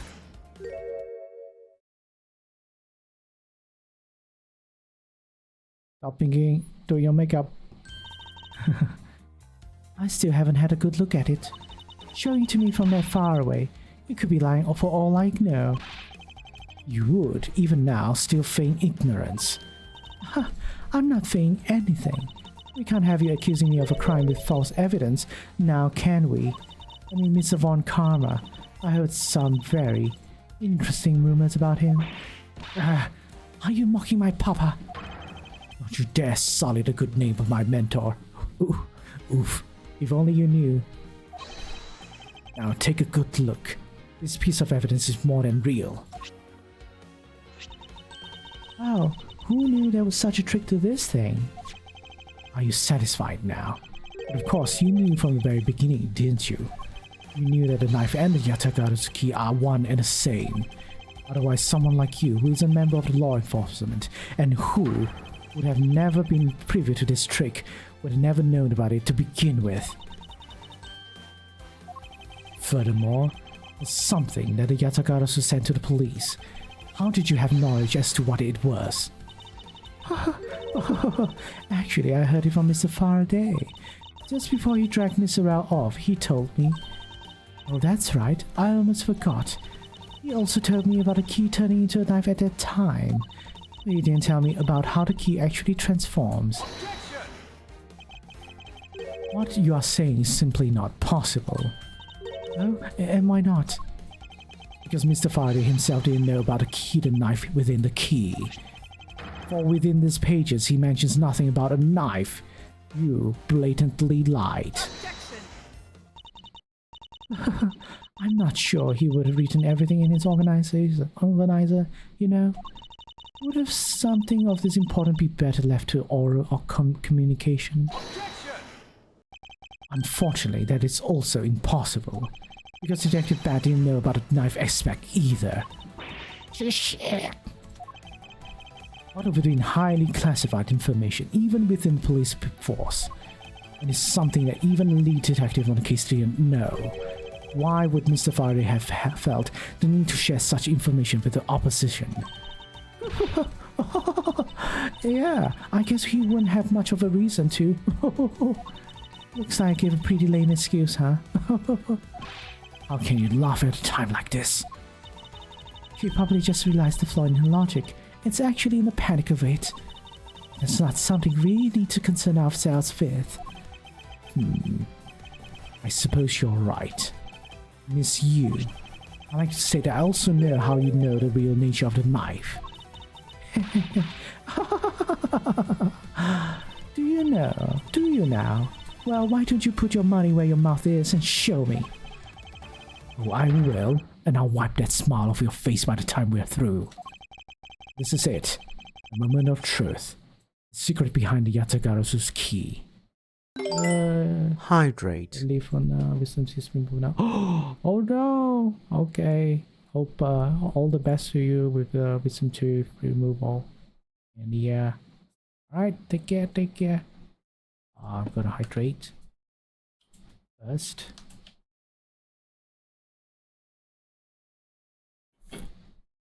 I think if I was Edgeworth, I would be very pissed off if my opponent just like behave like that. Kept laughing and all that stuff, you know. Only one person would have knowledge of it from the get-go. Who would know from the start that Yatagarasu's key could change into a knife?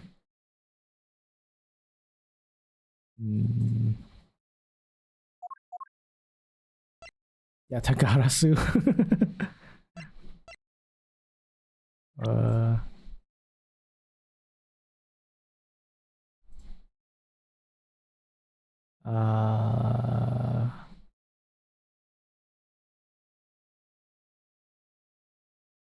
I mean, wouldn't it be her? Who would know from the start that the Yatagarasu's key could change into a knife? Because we're trying to accuse her of being the Yatagarasu, right? We haven't talked about that, I think. So I think that is either that, or we haven't like say that who knew about the key, and it's only the Yatagarasu would know about the key. And if the Yatagarasu knows about the key, then she is Yatagarasu. Something like that, I guess. Let me see.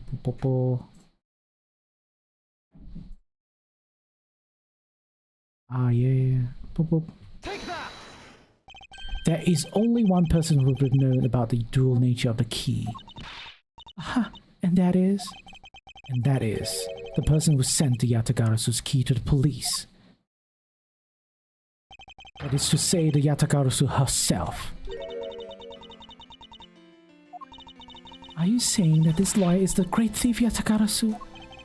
Miss Yu, you used Mr. Bell to lure Mr. Faraday into a trap, didn't you? You, who profess to bear a grudge against criminals. Why? Why do something like this? Edgeworth is a gentleman, and why he never directly shoot old bag off.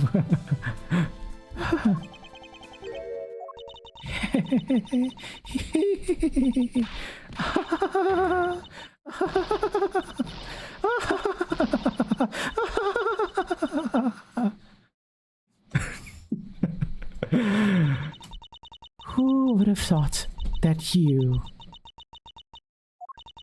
a stupid rookie prosecutor, would see through me? You're sending the biggest chill down my spine right now, Edgeworth. This feeling of thrill, it's even greater than when I sneak into someplace. You, okay, you killed Faraday? Why? Answer me, Callisto you. Callisto Yu, huh? It's not my real name. Because my real identity is the great thief Yatagarasu. Let me tell you something, Edgeworth. Mr. Faraday was one difficult man to deal with. For you see, he had discovered my true identity, which is why I had to erase him from the world of law. I had made Rel an offer, an acquittal for a little favor in return. All he had to do was accuse Mr. Faraday of being the Yatagarasu in court. But once we entered the recess, Rel was dragged off by Mr. Faraday, which threw my plan into a complete mess. I chased after them and eavesdropped on them through a crack in the door. That Rel caves to only two things, money and authority, just as all thugs do. I feared my plan was going to be ruined if Mr. Faraday held on to Rel any longer. Plus, If I had to let them continue on the way they were, I would have been found out. That's why I had no choice. I had to kill them both.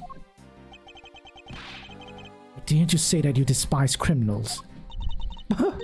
Do I really? You. Have you forgotten about the KG-8 incident too? Maybe. What sort of woman would... So then, was it your plan to kill Mr. Faraday with the very evidence that you sent? Haha. Well, I had a good idea of what Mr. Faraday was going to do. I anticipated that Mr. Faraday was going to prove that Rel was in Yatagarasu by using this Yatagarasu key as evidence, and that he would bring it with him. Which is why I thought to use the knife portion. With a weapon as well disguised as this, no one would be the wiser. Because who in their right mind would think something like this could be a weapon? I casually entered lobby number 2 on the pretext that to talk with Mr. Faraday. In order to get in with him, I pretended to be worried about something. He then let me hold the Yatagarasu's key just like that. He never noticed that I had changed the key into a knife inside the plastic bag. And he didn't have the chance to take note of the knife that took his life. How could you kill him? I knew him for a long time, you know. At the very least, I thought to give him a quick and painless death. But if you killed Mr. Faraday first, there was no need for you to kill Mr. Rel as well. I believe I mentioned why when we were placing Detective Ganchu under arrest. Something about having accidentally created an eyewitness, and how that led the killer to think about setting them up as though they'd kill each other. That trick with the surveillance tape. Yes, and I actually planned to use a gun. The risk was too high, I'd be caught. However, that's when I remembered the existence of the surveillance tape, which is why I had Merel help me set up the crime scene. And after all, save was done, I rewarded him for all his hard work with a bullet. You're a defense attorney, aren't you? How could you? How could you betray a client? Client? If you want to talk about who was a client of whose first, it was me. I was the client in the murder of the Kotobian embassy staff member, Dietman. You ordered a hit job. You still haven't figured it out, Mr. Bad? I had Dietman killed because he was about to give away info about a smuggling ring. Now, who exactly do you think would benefit from such an assassination? It can't be. You're... That's right. I'm a member of the smuggling ring. What? How could this? You don't mean you're working with Manny Kochan too, do you? Maybe, maybe not. Guess you'll never know. Yatagarasu claims to be noble, but you're just another cold-blooded murderer. That's right, little girl. Yatagarasu is just another killer. Be quiet, you. Yatagarasu. You can run from the law, but you'll never escape it. So just humbly accept the judgment of this court. Hey, Edgeworth. Did you know Yatagarasu has 3 legs? Do you know why that is? No? Well, let me tell you. It means that a Yatagarasu is more than one razor-sharp way to do her work.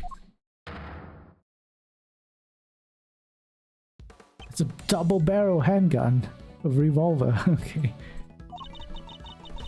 You really are too naive, Edgeworth. You even handed the Yatagarasu's key right to me without a second thought. Everything may not have gone according to plan, but I'll still gladly take it. Ugh. You mean The key was your real target? And even after I gave you such great advice, didn't I tell you to always keep a good eye on a criminal? Or you may regret what comes of your negligence. You two, get down. Eek. Ah. Ugh, my body. I can't move. Mister, to your right. Ew.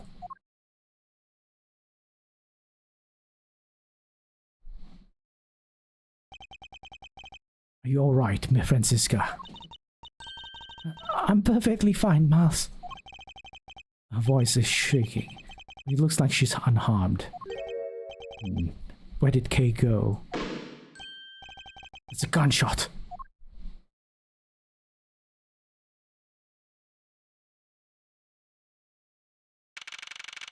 September 10, 7 p.m. District Court, courtroom number 3. Hey, detective is live. Sorry, it looks like she got away. Call the precinct. You should have a perimeter set up soon. Detective Bat, are you alright? I heard a gunshot. I'm okay. Just got another hole in my jacket. He may say he's fine. He looks quite shaken. But more importantly, Mr. Edgeworth, Miss Von Karma, are you too hurt? I'm absolutely fine. I'm also alright, thanks to Kay.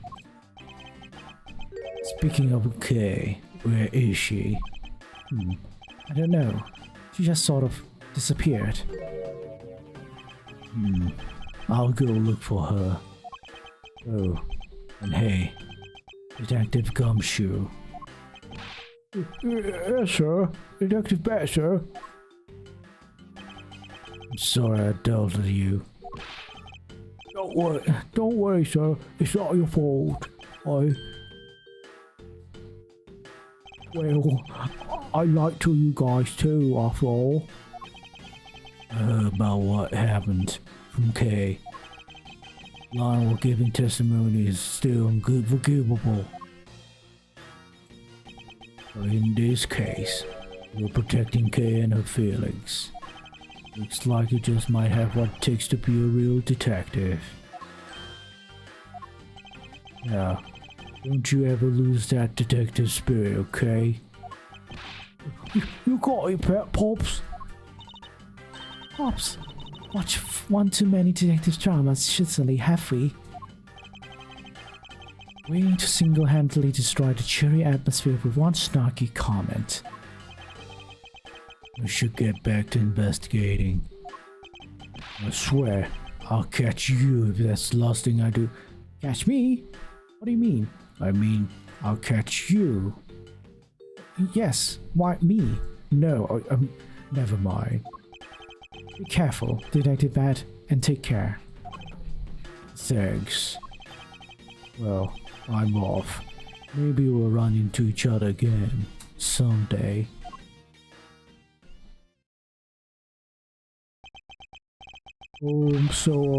Thanks a bunch, pal. You're the best. You really did find out the truth behind everything. Yes, well, I'm glad we solved everything before you were taken to prison.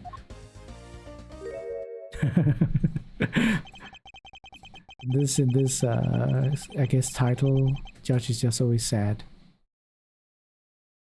I can't believe how much trouble I caused you with my testimony, Detective Gumshoe. Oh, it was no problem, really. I mean, I'd like to, so I didn't help anything. It's really not your fault, Your Honor. Well, even if he didn't have his honest testimony, I think that lawyer would have found another way to get you convicted on her behalf. Yeah, I can't believe I was about to get fired during my first week as a detective.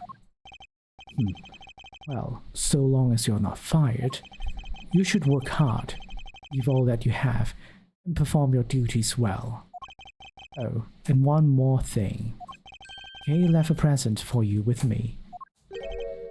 Today? Oh, what is it? What was it that Kay left for me? The proof of their friendship. A Swiss roll. Take that! It's a courthouse special Swiss roll. Can I really have it? Yes, it's a present meant for you, after all. Thanks so much. You have no idea how happy this makes me, pal. I'm gonna eat this right now. Sure, go ahead. The Swiss rolls Detective Gumshoe and Kay bought together, while the one Kay saved never reached her father.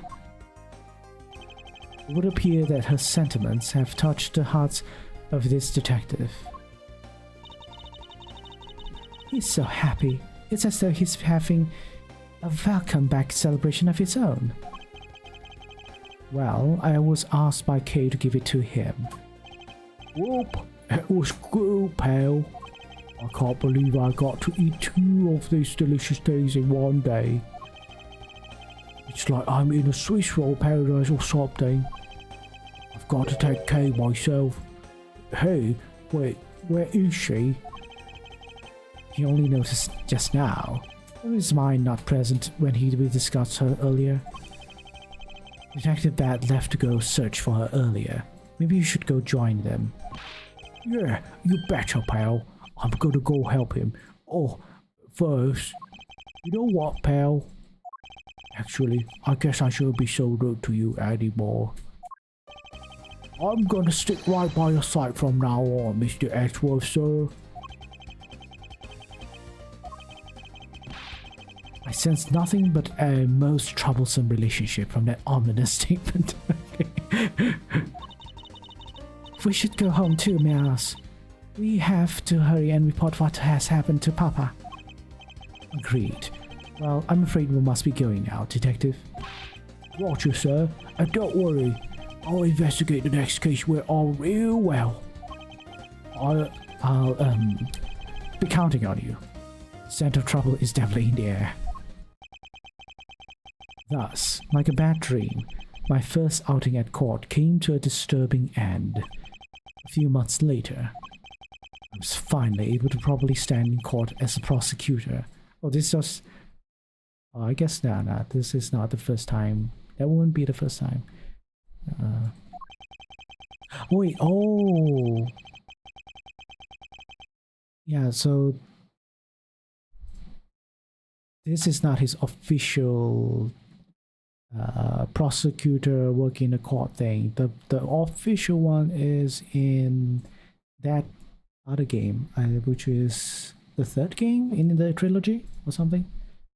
Today was supposed to be his first, but the trial was cancelled. His official first case was still versus Mia. Yeah. It's that one. After that, he became my direct subordinate. I've tried, but words fail to describe the immeasurable suffering he caused me. But I suppose that's just how things are. As for the little girl who suddenly disappeared, she's now the Yatagarasu.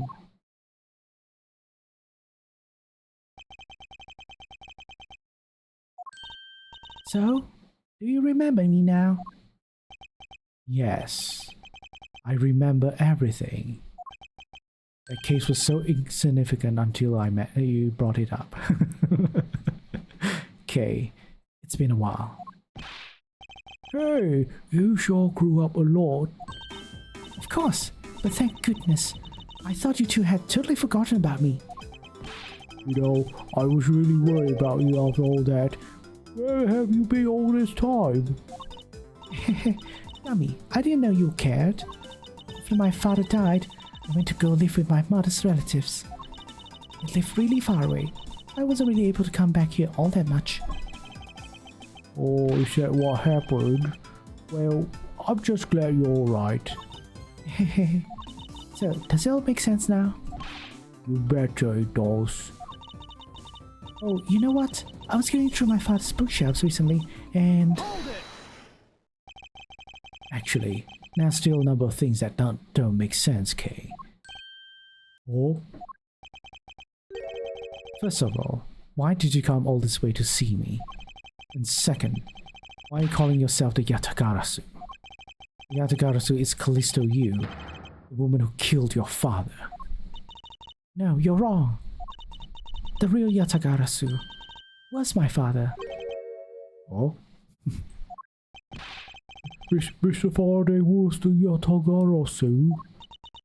Like I said, I was going through my father's bookshelf recently, and I found a secret diary hidden among his books.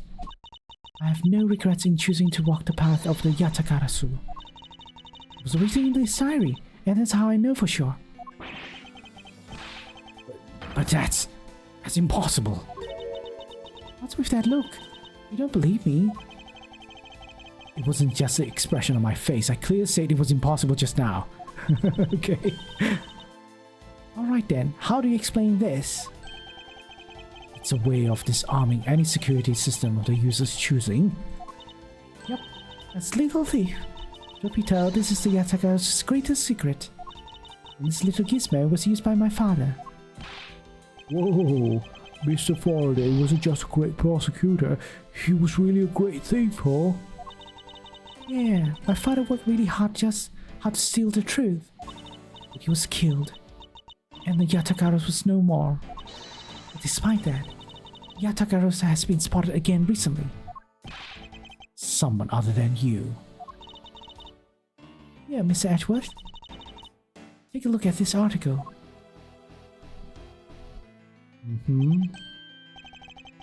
The Yatagarasu sent the embassy a calling card. Yeah, meaning this person's a fake. I'm almost certain the Callisto Yu lady is behind this. Because the real Yatagarasu would never send something like a gaudy card out. The Yatagarasu did send a white card along with anything to be publicized. It's what Detective Bat told me 7 years ago, if memory serves. As soon as I heard the news, I got all wound up. I knew I couldn't just let it go. So I searched you out, that I could obtain the truth behind the Yatagarasu. Because if anyone can help me find it, I figured it's you, Mr. Edgeworth. So, you're saying that I have your father's and misused identities backwards? Yes, because the real Yatagarasu is noble to the end. And I want to revive the real noble Yatagarasu. I don't. My father will never be able to rest in peace. Kay. Kay, you're so honorable. I don't care what anyone else thinks. I'll always be here to cheer you on, pal. Even if you are honorable, a thief is a thief. And if you are plotting to commit a crime, I'm afraid I can't be complicit. Mr. Ashworth, why you party pooper? You guys are not making it easy for me. What am I supposed to support now? Miss Ashworth, what I want from you is not to steal something. What I want is the arrest of that evil woman. That evil woman? You mean Callisto Yu? I think it's too hard for me to catch her all by myself.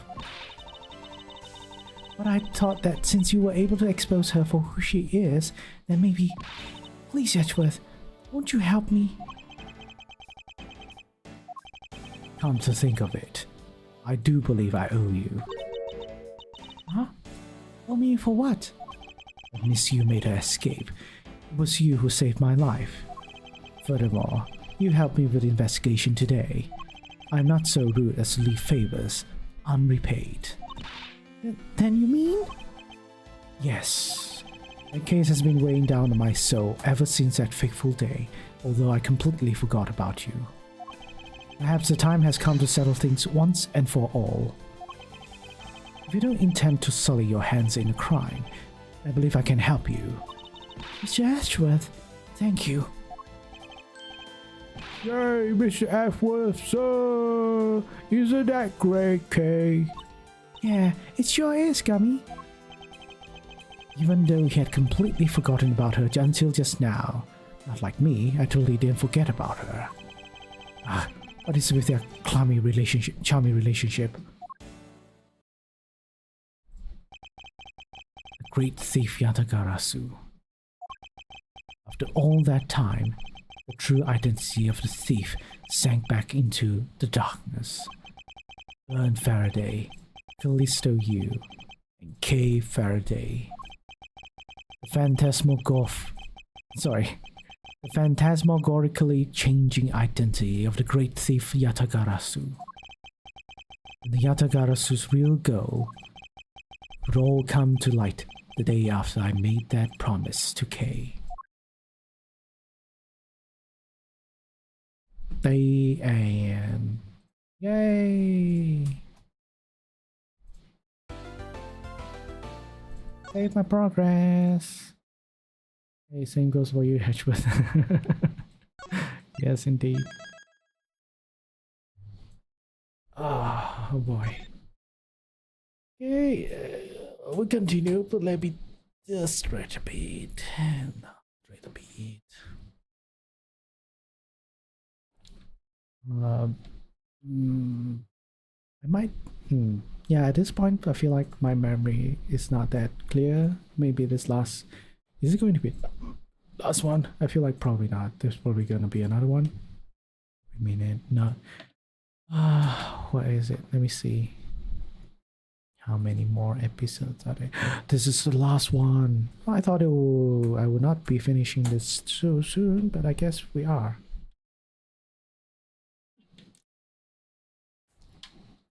But the last case is very long, so I guess it would still take some time, perhaps. Turn about reminisce, turn about a place. Start from this episode.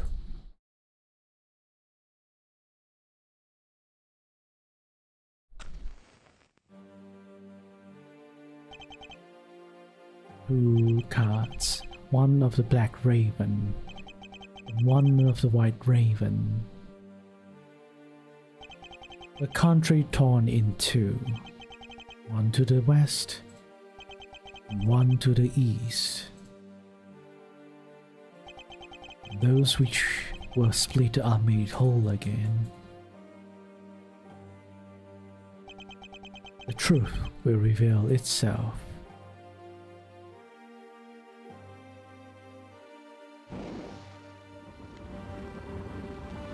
Is that Steel Samurai? Kind of looks like Steel Samurai. See, Yatagarasu's face!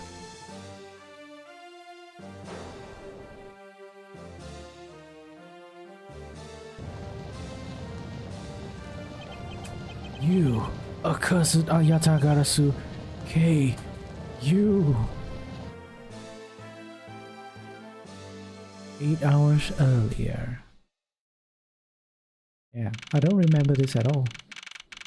Good thing, I guess. March 14, 10:17 AM. High Prosecutor's Office, room 9202. So nice, almost dreamlike, to finally have the chance to relax and sip some tea. Especially after what a whirlwind the past few days have been. My return flight, I was dragged into a case involving Interpol agents' murder. Oh, Wolfgang! Me. My thing working? My thing never works. It never works. It never works! Come on, bro. How you gonna work? It's not like I have the thing. I don't know, man. Okay, I'm gonna manually do the shout out.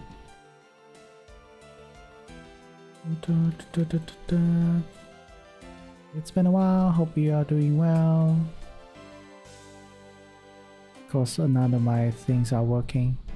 Of course, my Depending how many people can get through right now. yeah.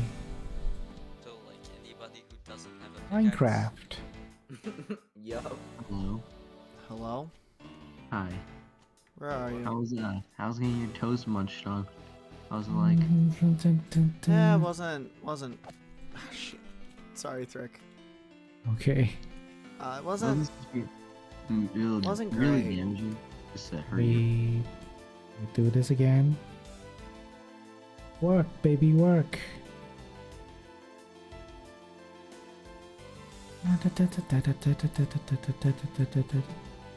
There's an old clip. I guess that is a very old clip. Man, I feel like I need to reinstall StreamerBot or something. It's just like becoming worse and worse. Just doesn't want to work anymore. And you give me the okay. Oh, you were playing Minecraft as well. But yeah, I hope your stream went well.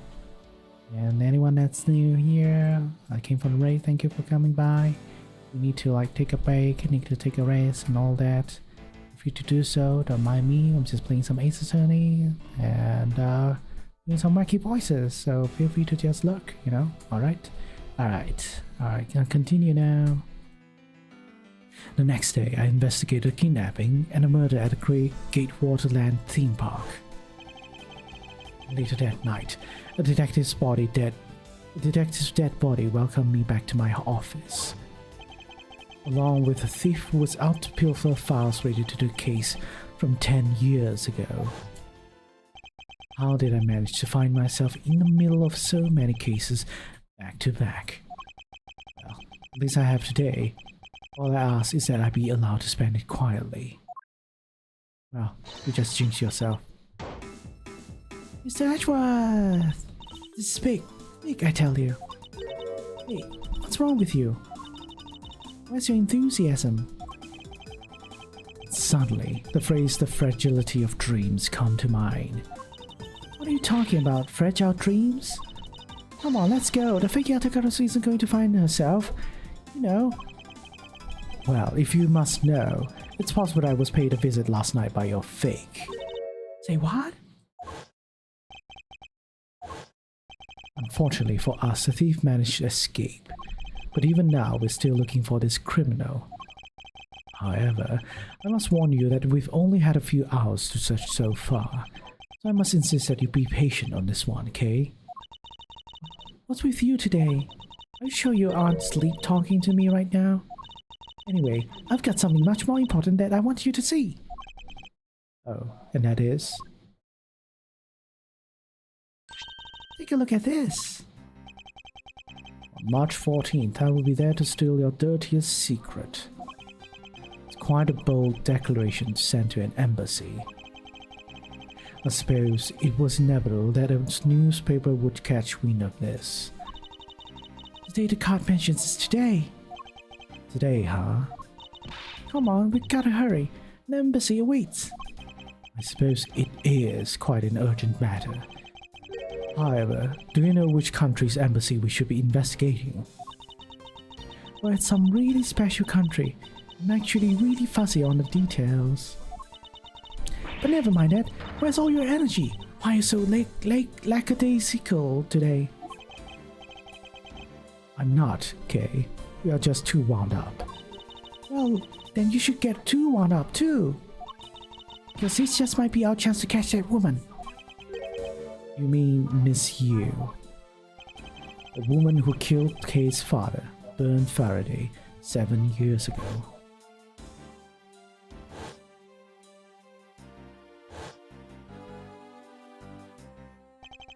Callisto Yu. She claimed to be the great thief Yatagarasu, and then disappeared from courtroom. Ah, she makes me so mad. The phony. Everyone knows the real Yatagarasu would never send something like a calling card until a company's underhanded dealings are made public. The target is always totally unaware that the Yatagarasu has paid them a visit. That's what makes the real Yatagarasu so awesome. Yatagarasu's card that's shown in this article looks to me as though it could be genuine. See, that's the thing. Whoever it is, that person is a real deal. Has knowledge of the Yatagarasu. If this isn't a clue that a woman's involved, then nothing is. Come on, Miss Edgeworth. Out to the door you go!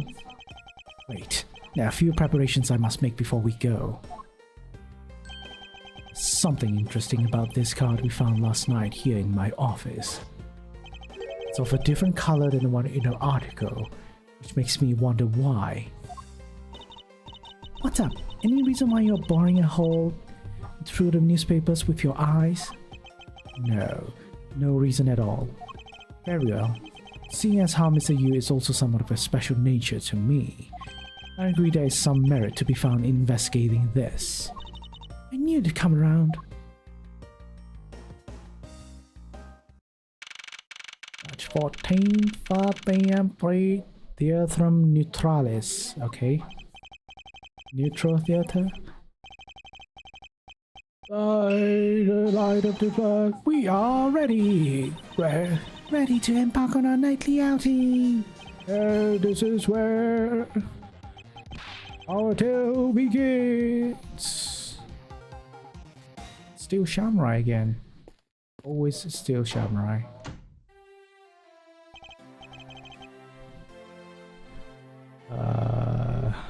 Who is that guy? What a coincidence. Who would have thought that a Steel Samurai stage show would ever be held at such an elegant theater inside a foreign embassy? Yeah, the climax was really awesome. Steel Samurai Sushi Slash. I got chills down my spine when he pulled that move out. I suppose it really is more impactful to watch a show in person than on television. I have to say though, this embassy is set up kind of funny. I mean, they have two countries sharing the same building. Well, as you say to yourself, this place and the countries it houses are very special. Even this theater is special in that it is a neutral zone shared by the two countries. So let me guess this straight. The Steel Samurai show just now is being sponsored by one of the two countries. The one that's called the Kingdom Alabast. All the best? Is it? I feel like that's the pun. Kingdom of all the bears.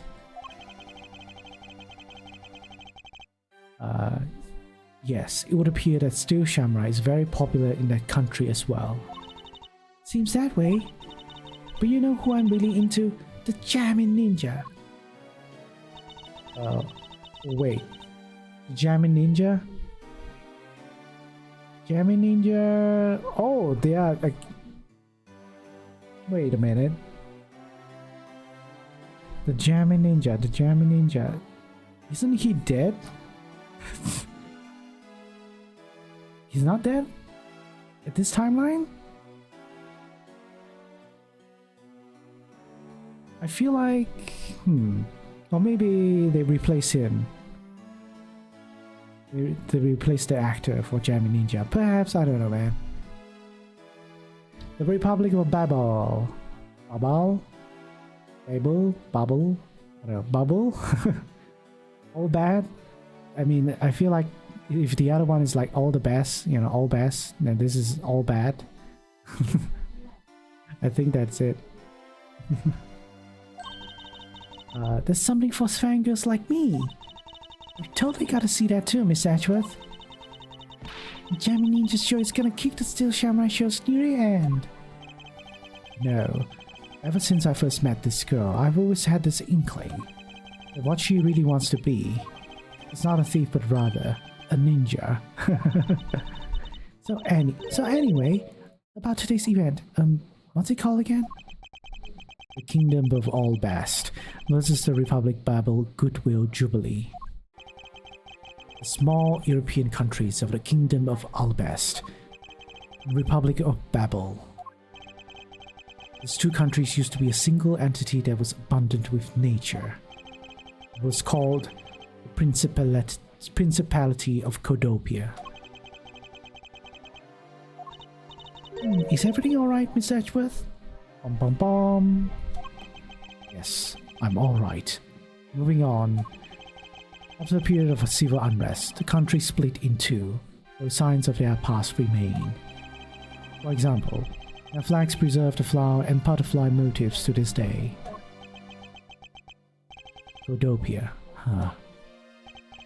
The KG-8 incident was what we refer to as the second KG-8 incident, in which an embassy staff member was murdered.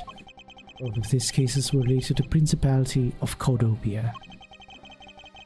In the 7 years that have passed, the country may have split into two. Wait, or is this like a... I notice all these three country names starts with ABC? Is that a conscious choice? Albus, Babel, Cordopian. In the 7 years that have passed, the country may have split into two. However, the Yatagarasu still send a calling card here. What could it all mean? Mr. Edgeworth, I know you're thinking about something. Oh, excuse me. What were we talking about again? If you could just stop spacing out on me. Anyway, we were talking about Albus versus Baba Goodwill Jubilee. The two countries have had a pretty bad relationship with each other. But supposedly, they've been trying really hard to make it up really recently. That's why they decided to hold this event. If that's the case, then why the versus? Also, both countries claim to own the real Phoenix Pyramid Dog statue. It's national treasure to both. They're planning to have this publicly evaluated today to see which one's the real deal. Okay, need I remind you to take care and not succumb to your thieving desires? Well, when it comes to treasure, I can't help myself, you know that. She had better be saying that in jest. Hey, I can read your body language, you know, and you've got it all wrong. Look, I'm here to do some investigating. Investigating, I tell you. I know. And although we don't know if the Yatagarasu will really make an appearance, I suppose you should still spend some time examining this place. Talk to this guy, I guess.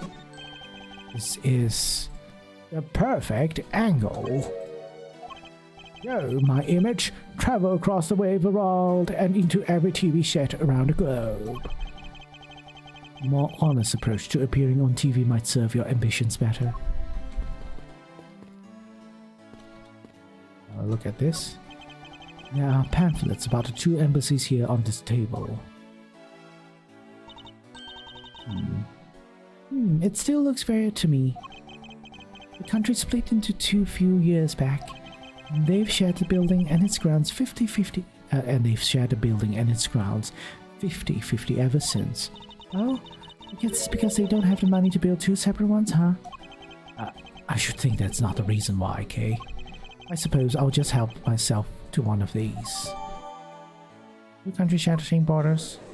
Oh, that triggered the cutscene, okay. What is all the hubbub? Eck!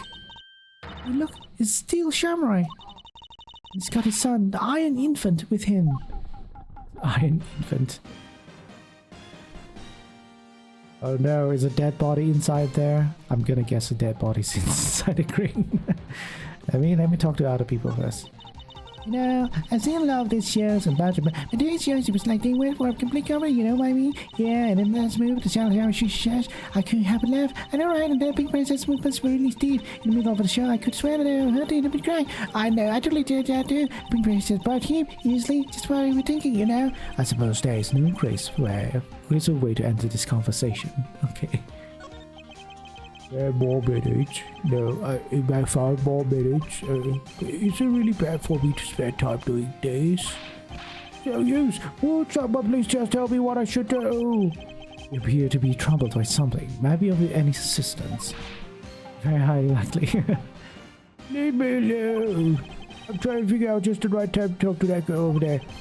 If I mess it up, it'll be because I'm talking to you right now. Somehow I get a feeling he's about to fall flat on his face. Well, let's just do as he wishes and leave him alone. Is there something I can help you with? I was wondering what is beyond the stars. It's the Albertian Embassy. Now, unless you have some business with the embassy, I suppose I can't really claim to have any business with the embassy right now. Well, you don't have to be so rude about it, Miss Scott. Huh. The national flag of the Kingdom of Albus is on display here. The crest on it features a flower. Flowers and butterflies are kind of rare motifs for flags, don't you think? Well, when they used to be Cordopia, the government used to take pride in its land. Citizens also love the rich, bountiful nature around them, thus the design. Hey, if the Steel Samurai got popular enough, do you think they put him on their flag? Are you in your right mind, Kay? Or maybe the Gemini ninja would make a better candidate? Ha, don't make me laugh. Only the Steel Samurai deserves such an honor. Okay. Damn.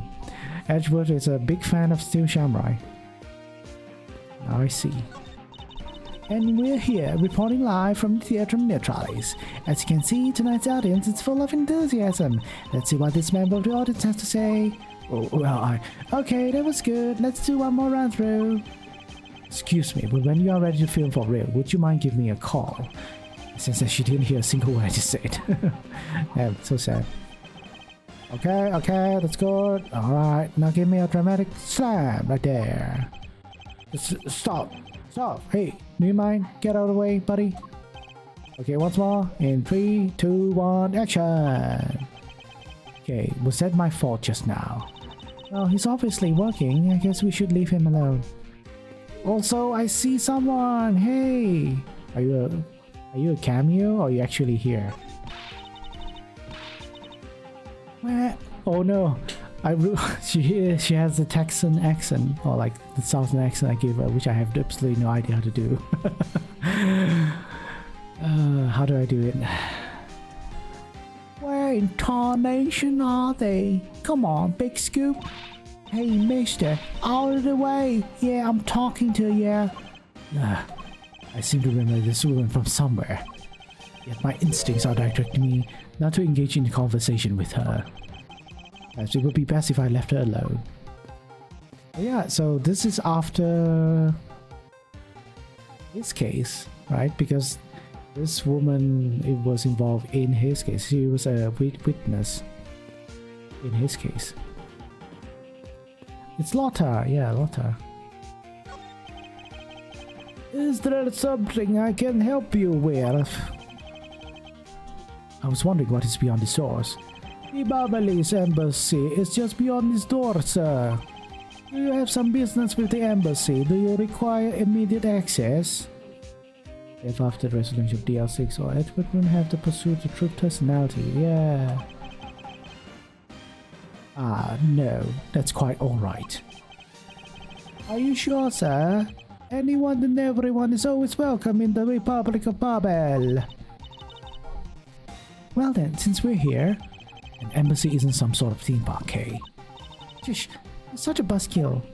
They're quite different. Global Studios. These flowers were sent by Global Studios. Global Studios? It's where they filmed Steel Samurai television show. I've been producing hit after hit recently, so the studio is being remodeled. Oh, I read about that in the papers the other day. That mask of theirs is also getting a facelift too, right? What's its name? You mean Mrs. Monkey? Mrs. Monkey? I don't know. I don't recall there being a monkey. Yeah, I thought it was something like that. You really have a great memory. Never underestimate my powers of recollection. Yeah, even though I totally forgot about you though. There's a flat panel, a tape deck, and a row of Steel Samurai videos on this table. I suppose it's so visitors can watch an episode or two at their leisure. I guess it's really just that popular, huh? Yes, although I never thought I would see it reach this level of popularity. I wonder why they decided to call on the Steel Samurai for an event like this. I mean, it's like they intended to cut the two countries apart with a samurai sword instead. Wouldn't that go against the whole point of this event? Also, that spear seems suspiciously bent. I wonder why. I want to talk to the Steel Samurai. Can I speak with you for a second? It's the Steel Samurai. Mr. Edgeworth, what are you glaring at him for? Please excuse me. It's just that I've never seen a superhero up close before.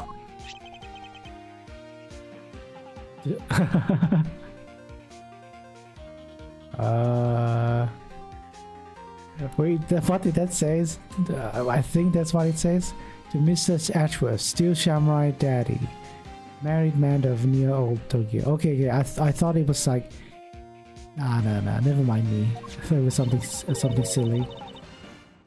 It looks like he's written something down for you. Edgeworth from Steel Samurai Daddy, man of New Old Tokyo. Wow, an autograph. Pretty cool that you got one, huh, Miss Edgeworth? Heh. Okay, he's pretty happy about it. Autograph with sketch of his face and weapon. Mr. Steel Samurai, Ambassador Alba is waiting for you. And now the Steel Samurai will proceed to enter the kingdom of Albas to shake the hand of the ambassador. The Steel Samurai isn't the only one here to two countries tonight. Rather, can be thought of as a goodwill ambassador from our own country as well. What's our own country? Tell us the name of the country. The Japarican? The Japarica? I don't know. America Pan. There he goes, off to spread goodwill to the world. He really does seem like a goodwill ambassador, doesn't he? Okay, we're shooting the next segment now. Cue camera. In just a few seconds, the Jammy Ninja stage show is set to begin. After the show, the Jammy Ninja will enter the Republic of Babao. He's set to meet with the ambassador of Babao at that time. Oh, the Jammy Ninja show is about to start. We gotta get back to our seats. Regrettably, I don't have much of an interest in ninjas. Well, this show will change your mind. Come on, you have to hurry. If you miss even a second of Jammy Ninja's awesome playing, I'll never forgive you. Suppose you're not about to give me much of a choice here. Are you, okay?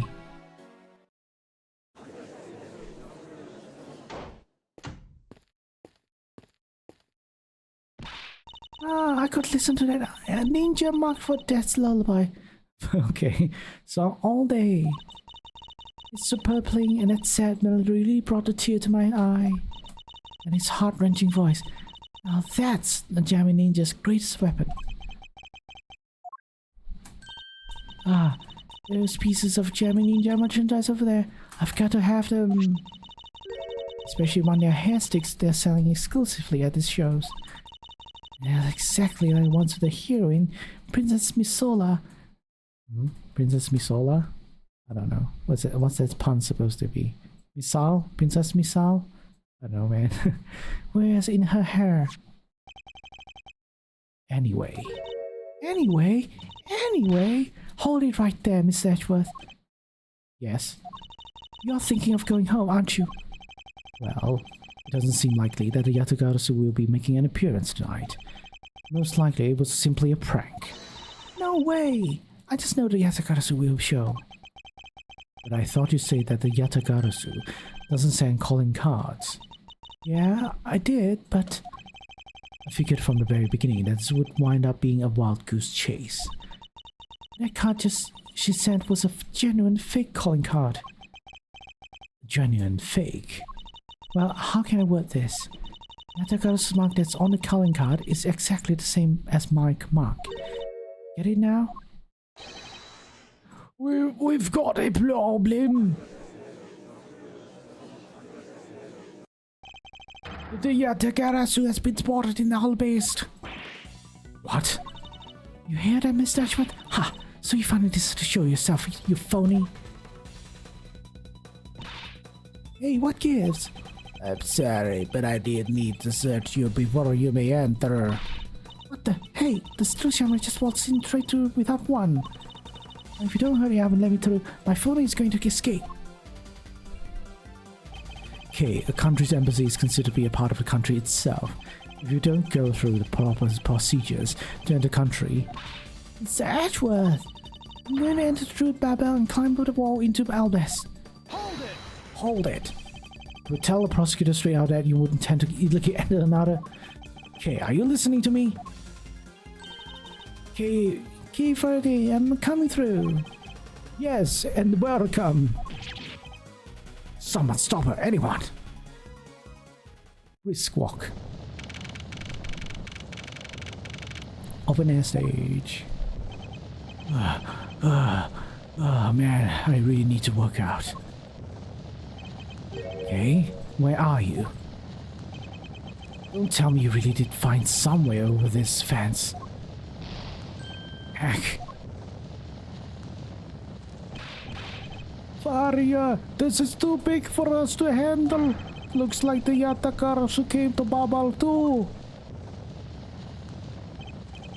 You, accursed Yatagarasu. Okay, you had better be alright wherever you are. Damn, the intro scene to the episode is like frame it as if K was the Yatagarasu that caused all of this.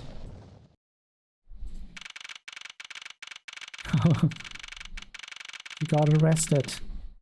March 14th, 6:45 p.m. Babali's embassy, Secretariat's office. Oh no! It's the Manny Cochin. He's dead. Well, probably not. Oh no. I told you it wasn't me. Hold it! I really need to get some workout done.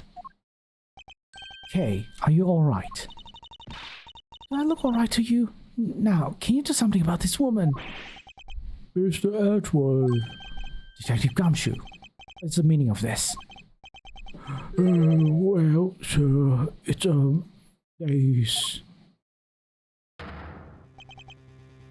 Ace. It wasn't me.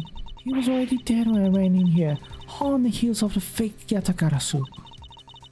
I only came in here because I saw a suspicious person at the open air stage. A suspicious person. A long black coat and a hood over their head. I dare you to tell me that's not suspicious. When I saw that person, I immediately thought that it must be the fake Yatagarasu. I chased after them into the embassy, into here, and lost sight of them. I just know that was the one who did it. What are you so worked up over? There's no reason for you to be this loud. Correct me if I'm wrong, but you're Agent Long's secretary. Shina, I believe your name is, correct? And if you are making an arrest, I assume you have evidence that it was Kay who committed the crime. Is that also correct? You refuse to answer.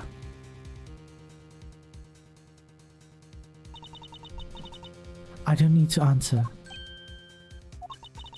I'm merely a prosecutor in this country, meaning you have no investigative authority. Hey, pal, just what the heck does that what you just said mean? If it happened here, it's under Mr. Edgeworth's jurisdiction. And Oh, on the contrary, we are not. We're in different countries, land, territory. seeing as how this building's sitting on our soil, we can investigate wherever we'd like. Unfortunately, Detective, embassies are a different matter. Oh? This office is considered to be a part of Republic of Babal, which means that anything that happens in here defaults to the control of the Babalese government and Babalese law, giving them exclusive extraterritorial rights. Extraterrestrial rights? Sir, do you really believe that truth is out there? Basically, our country's laws do not apply inside the embassy of another country. That's what was agreed to by our respective governments. Our authority to investigate was effectively nullified the second we entered this place, which means we can do little here in this situation. No way, sir. Please leave this matter in Interpol's hands and go home. Nah. Mr. Edgeworth. Hey, you're not Mr. Edgeworth.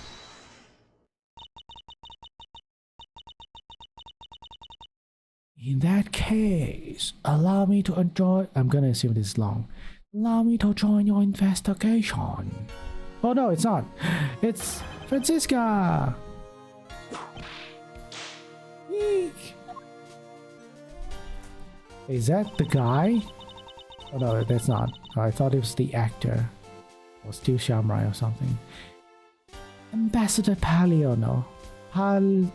Paleno? Palino? What's that? What's the pun? I don't know, man. I truly appreciate you allowing me to join the investigation. But his behavior looks like that bellboy. I don't know, maybe. It's a really... what sort of accent I want to do, man?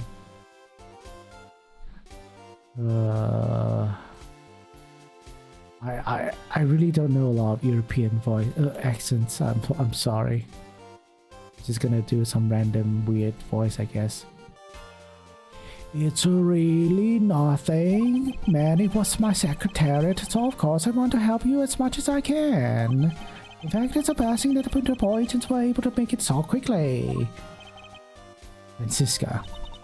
Well, I never imagined I'd meet you here of all places. This is an embassy, meaning that you have no authority to conduct. Hold it! Already? What is it? Ambassador Paliono. And you are? I'm Miles Edgeworth, public prosecutor. I ask that you please allow me to investigate this case as Miss Von Karma's assistant. Assistant? Miles, what the heck do you think you're... Please, I implore you, Ambassador Paliono. Very well. I'll be counting on you, the two of you, Miss Von Karma and Mr. Edgeworth. What did you mean by you be Miss Von Karma's assistant? I don't exactly have a choice, do I, Detective? If I don't become Francisca's assistant, I can't participate in this investigation. There you go again, running at the mouth with that aloof expression on your face. Francisca, please. I don't know what you're planning quite yet, but at least I do know one thing, that you are now my subordinate. Just remember that my whip is always ready to wreck you should you have a brain lapse. Of course, I'll keep that in mind. You are done playing games? Right, let's begin the investigation. Let's begin! Please, bushy. By the way, Detective, I suppose it's a bit late to be asking, but why are you here? Well, better late than never, I guess, sir. I was placed on guard duty for the Marvelous Embassy today. Why are police guarding an embassy? Well, on account of the card they got from the Yotogara Zoo, they called us up and asked for our help, sir.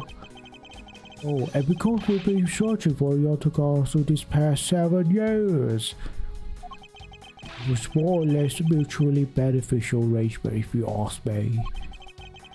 Except for how mutually unbeneficial this all turned out to be, I suppose. Looks like you failed to competently.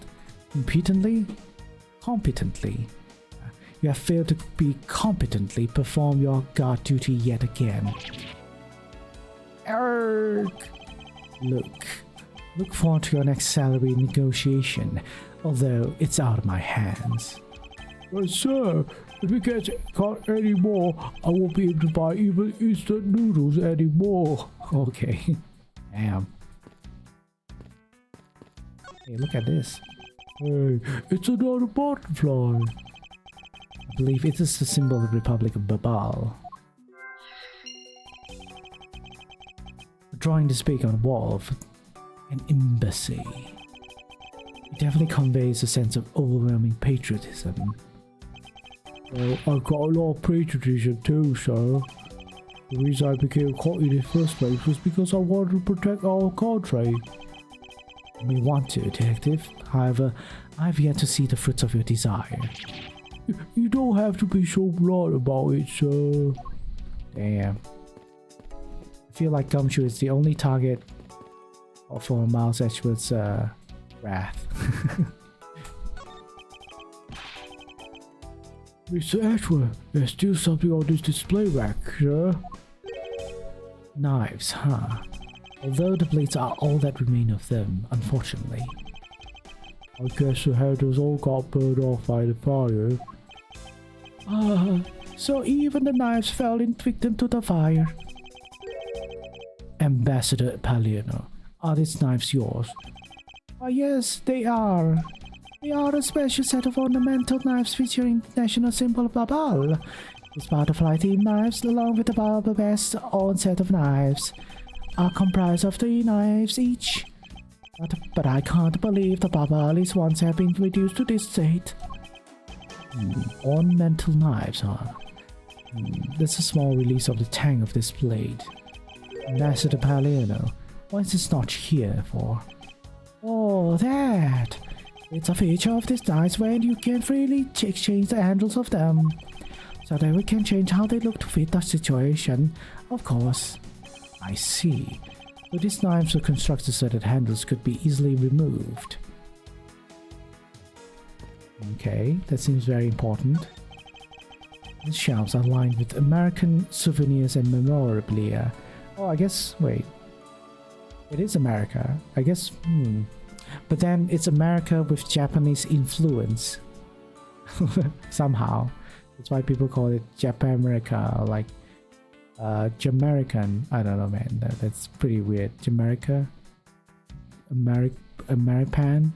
I don't know. It's really strange, isn't it? I mean, I thought this was the Barbalis embassy. So, why are there so many American souvenirs, sir? Perhaps the Barbalis are studying American culture and our tourism industry. If they have plans to make the Barbalis tourism industry truly flourish, they would need to observe and study other countries' methods, I suppose. Speaking of tourism, I got this from a blog guy earlier, sir. He said if I bring these with me to Babal, I can trade them in for a few buffets. Oh, so how do you expect to travel to Babal? Well, the whole world is connected by the ocean, sir. For an all-you-can-eat buffet, I'll swim all the way to Babal if I have to. And a few simple coupons really motivate people to do such fantastic things. Probably, if it's gumshoe. It looks like this was once a magnificent grandfather. Wait, no. It looks like this was once a magnificent grandfather clock, but it has fallen victim to the fire. Hey, Mr. Edgeworth, is it okay for me to talk about the clocks in my house, sir? If they are unrelated to the case, I hope that you will refrain from sharing. But... well, it's this one clock I made by myself. That's quite enough, detective. Okay. Damn. I can't believe that many fell among this tonight. Without him, I have no idea what my schedule for tonight is. Ambassador Palermo, I believe your schedule tonight will consist of listening to reports from the police. That and only that. And I ask you to cooperate not only for your own sake, but for Mr. Cochin's as well. You're rather a strong man, aren't you? How fascinating. Yeah, I know it's a much, but I'd like you to have this. I'm sorry, but it would be against my principles to accept a bribe. Oh no, these are simply coupons we distribute to promote Babal. Remember, we offer a large number of discounts and offers when we visit lovely Babal. Now remember, the Republic of Babal is known for its feverish tourism industry. Manny Cochin, I was wondering if you might tell me a bit about the deceased Manny Cochin. He was my secretary at the embassy secretariat, charged with running the whole place. He was an admirable man. His death is a great loss to our country. He was in charge of everything: accounting, printing, taking care of our national treasures. I'm sorry, but did you say printing? Our country's primary source of revenue is our tourism industry. So in order for us to print the necessary pamphlets, flyers, coupons, etc., we have a printing press here at our embassy. I see. Please excuse my forwardness, however. I feel I should mention that I have a distinct impression that I've met him before. Oh yes. Since you are of the legal profession, I suppose you might have. After all, Manny was involved in the KG8 incident. The KG8 incident? Yes. Me? with a very good memory. I absolutely don't remember this guy at all. The defendant who was found innocent in that case was Marnie. So, your Mr. Cochin is the same man as the one in that case. It's been 10 years. Manny recovered personally from that case and dove enthusiastically into his job. He was the one who planned this event and was to oversee this embassy's renovations. It really is a shame. He had such a bright future ahead of him. What exactly did you mean earlier by renovations? Thought the joke was Japanifornia. Ready to go meeting? So, alright. We can't have tourists and visitors to our embassy thinking we are a poor nation, can we? So renovating the embassy is something of an investment. We may have a rather paltry budget, but we are trying our best to make do. However, I guess the only person who could have helped us do our best is now no longer with us. I see. The ceiling fan must have fallen from a ceiling. Oh, what a great observation. A ceiling fan? What does one of those do? Exactly what it sounds like. It does. It's a fan that is installed on one's ceiling. Well, if I had one of those in my room, I bet I'd go dizzy from staying at as I've slept. Detective Gumshoe. In the real world, we close our eyes when we sleep. Also, is fans not common in, like, country for seasons? I guess it is not common because when I was living in UK, there was not a lot of places with fans, I believe. Anyhow, let's look at the body. So, our victim was the secretary of this embassy, I take it? Manny Cochin. I heard that he was an admirable person. Very admirable. The cause of death is a stab to the base of his neck. He was lax in watching his back. We were fortunate that the fire missed our victim's body for the most part. If the fire had burnt a bit longer, it would have made identifying him a hassle. So, Mr. Cochin was stabbed to death in the middle of a raging fire. What in the world happened inside this room? It wasn't badly burnt. Hey, that looks very suspicious. There appears to be something in his pocket. His key? Can't be. Isn't this the Yatagaro's key that was stolen 7 years ago? What? But that's... Oh, 7 years ago. Oh! Me, the case where I was raped, sir. Yes, it's a piece of evidence that stole the life of Kay's father 7 years ago. Which was then stolen by Callisto Yu. What? Mr. Faraday was killed by this key, sir. I thought he was killed with an ike. Scruffy, at the very least try to remember the details of the crimes you were a suspect in. Francisca, as you will recall, Detective Gumshoe was not present when Miss Yu made her escape. Plus, even among law enforcement, only a few knew of this key's existence. I doubt that new rookie at the time would have been made privy to such knowledge. Oh, I feel like the victim right now. Old trouble, old sir. I suppose I just have to fill in now. The secret to this key is this. The chunk. I'm slow. Oh, wow, that's amazing, sir. It's like some kind of metric trick. I knew it. This is the same exact piece of evidence that Miss Yu took with her. I remember this beautiful pattern in the blade. I remember this as well. It's a vine motif, is it? Yes, it looks like the two interwoven vines crisscrossing down the blade. That vine, sir, I think it looks like a bunch of stars, if you ask me. It's one of those six-sided stars, just like the police mark or our IDs. I really don't think you can call this stars. To say that the detective's art sense is underdeveloped would be an understatement.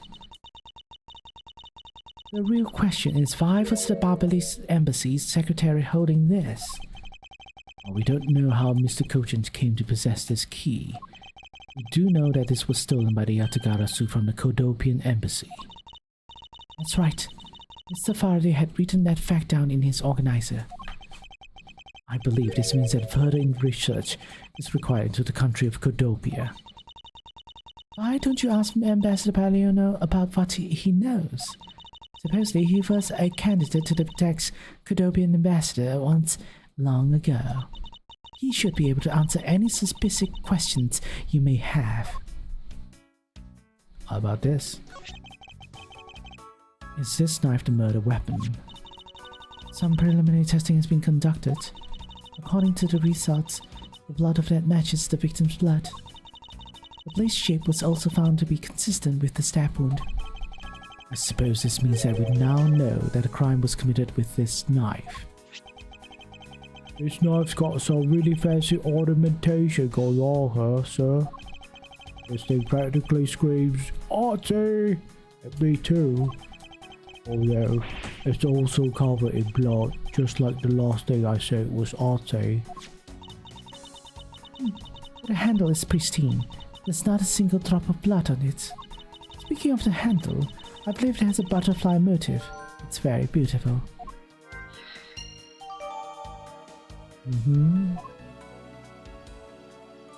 How about you? Manny Cochin. I've seen him before.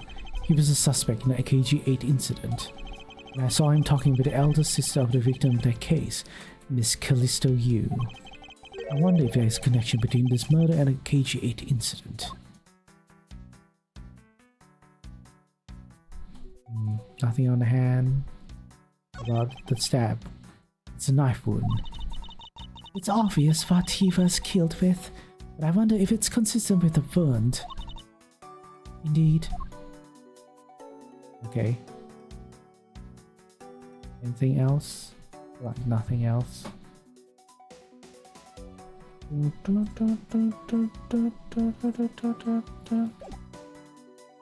about this safe? A small personal safe. As far as Mr. Cochin's office, so perhaps he stored his most important documents in here. Of course it's locked. It appears we won't be able to open it without the key. Wait, are we talking about this is the same key? Nah. National symbol. I guess I can combine this with this, right? Maybe? We'll see. Choing! The design of the knife's handle. It greatly resembles a special Babali species of butterfly. It does, doesn't it? Plus, it says right here. This knife is property of Republic of Babal. Perhaps this means that the knife used in the crime was found right in this room. Nah, it's not.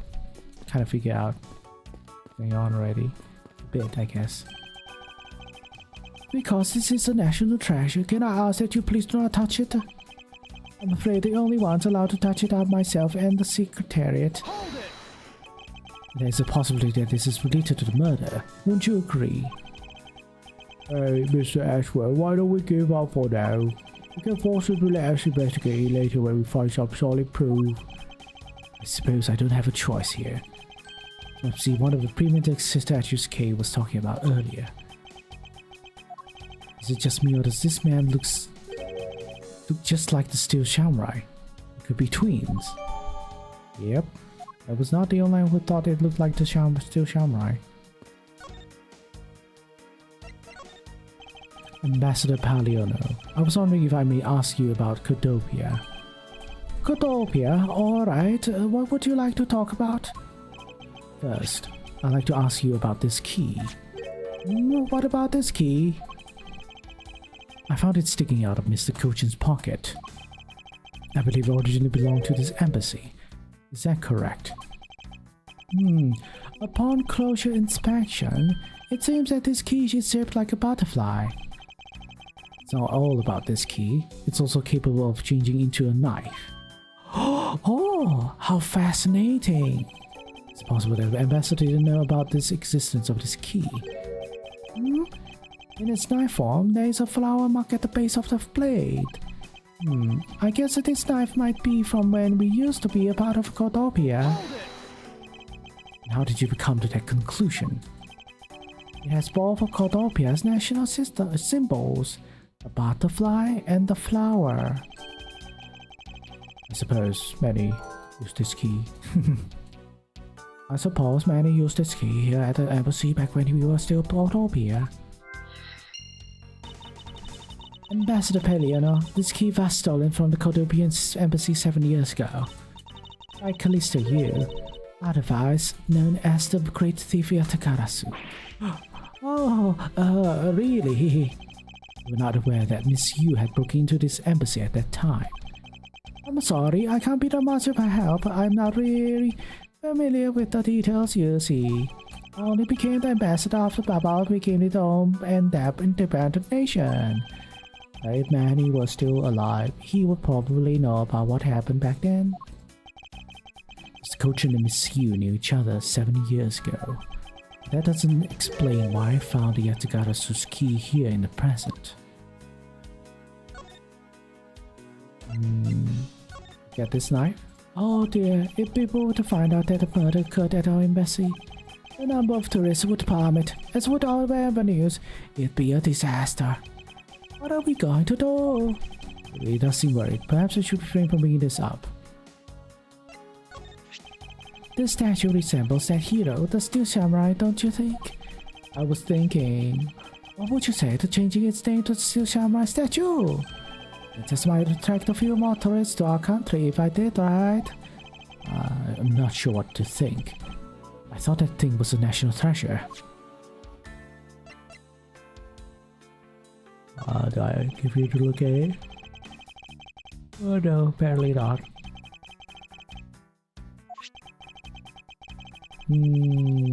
Coupon. Must decline.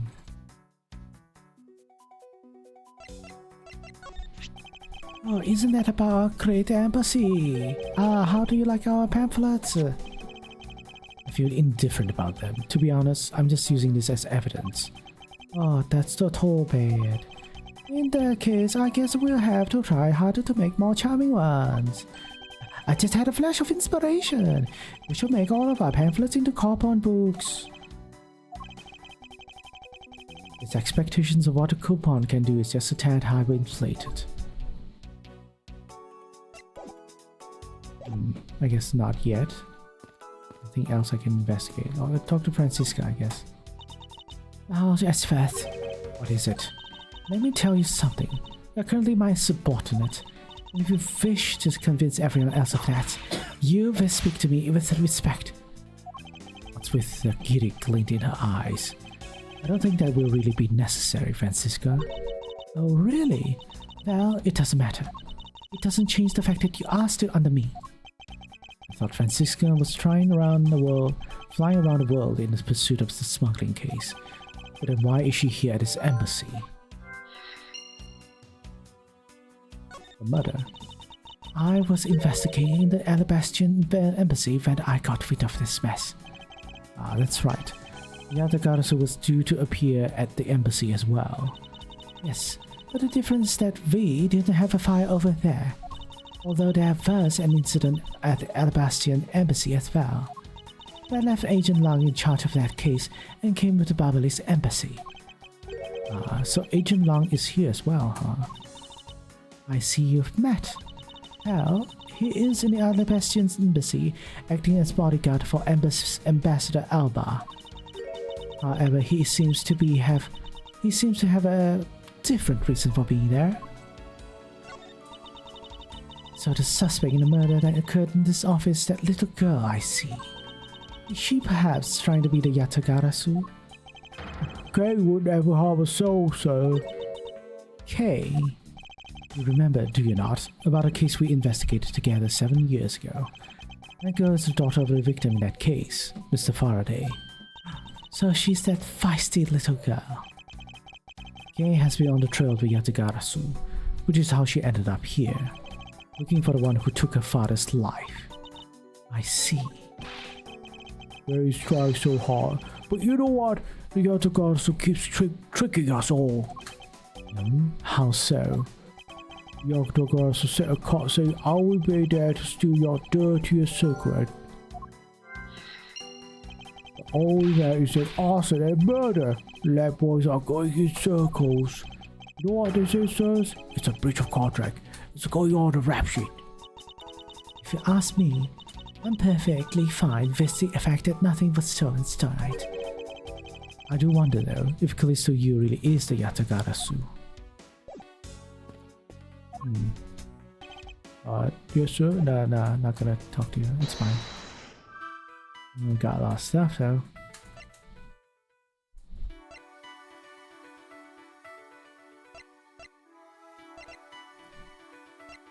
It's on that the Yakuza still that's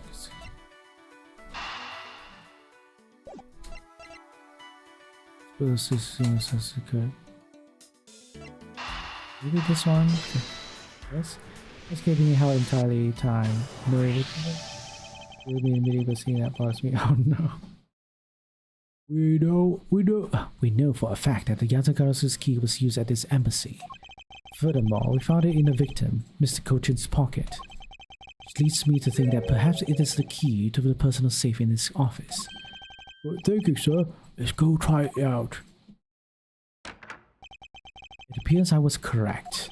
The key that was left to us in the victim's pocket literally turned out to be the key to the next piece of truth. What do we have here? Hey, there's something inside. Do you think the Yatagarasu made all with everything, sir? No, detective. I believe all we need is a closer look. Okay, let's look then. What is this here? It looks like the ripped corner of a piece of paper, sir. No, I don't think it's ripped. It seems more to me like it's stuck in a safe. Hey, you're right. It won't budge an inch, not even when I tug on it. I don't think I've ever seen paper stuck on the inside of a safe before. Detective, I think you have it backwards. It's not that the paper's strange, it's safe. What do you mean? What I mean is that the secret to the safe is that it has 2 compartments. Even just eyeballing it, you can see that the inside is a bit too shallow. Furthermore, with the unnatural way the paper is stuck at the back of the safe, I'd say there is an extra bit of space behind the back wall of this safe. In other words, this safe has a second compartment. What? I suppose that you are correct in asserting that the paper is stuck in an unnatural manner. However, if what you say is correct and there is a second compartment, how do we go about opening the door to it then? As you can see, there is no other locked-on keyhole in sight. Actually, there is one more spot of interest to me on this safe. Oh? Yes, I believe that spot is the keyhole to our mystery's second lock. The safe has its locks. Alright then, since you are so sure of yourself, show me how you deduce your answer. This one. Hey, there's a hole here, sir. It's a little too oddly shaped for a latch hole. Wow, it's a funny shape for a latch hole, sir. It's a shape like a star, don't you think so? Detective, I would hardly call that shape a star. There must be some reason for this hole. Well, there's gotta be some reason why this whole shape's so weird, you know. Am I overthinking this? No, I don't think so. But maybe I'm overthinking things. Yeah, there's no way I could ever do that. Detective Gumshoe, could you please be quiet for a second? I'm frightened. You're frightening me. Yeah, I'm gonna deduce this together with the sword. Doesn't the shape of this keyhole remind you of something, Francisca? The shape, it does look very familiar. However, I believe it's simply a latch hole for the safe's lock mechanism. It's just for keeping the door shut, nothing more. Is that so? The person who used the safe, Mr. Cochin made sure the safe had 2 compartments in order to hide something. Do you honestly think someone like that would allow the keyhole to be hidden to the hidden half? It looks so obviously like a keyhole that even the average person could figure it out. You can't be serious. Are you saying that this hole is a keyhole to the hidden compartment of the safe? That's precisely what I'm saying. And I will prove to you right now that the Yatagarasu's key is the key that will open it. Yatagarasu's key? Oh, yes, first, this had better be a very bad joke. Sorry, but this is no joke. Yatagarasu's key is the very key that will open the second compartment of this safe. We know that this key opens the first compartment of the safe. The keyhole you're talking about is of an entirely different shape than the one of the key.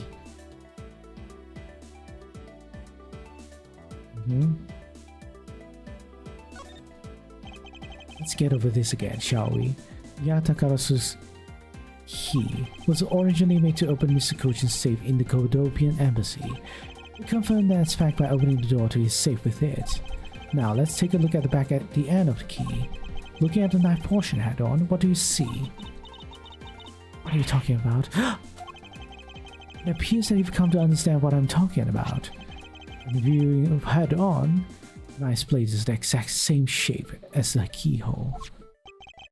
The real function of the knife portion is to act as the key to the hidden portion of the safe. But that's preposterous! Because it looks like a knife and was used like one to kill Mr. Faraday 7 years ago.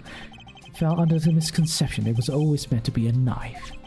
But for both the safe and its key to conceal such clever tricks, whatever is hidden inside the secret section must be of incredible importance. And it's even possible that what I've been searching for is inside.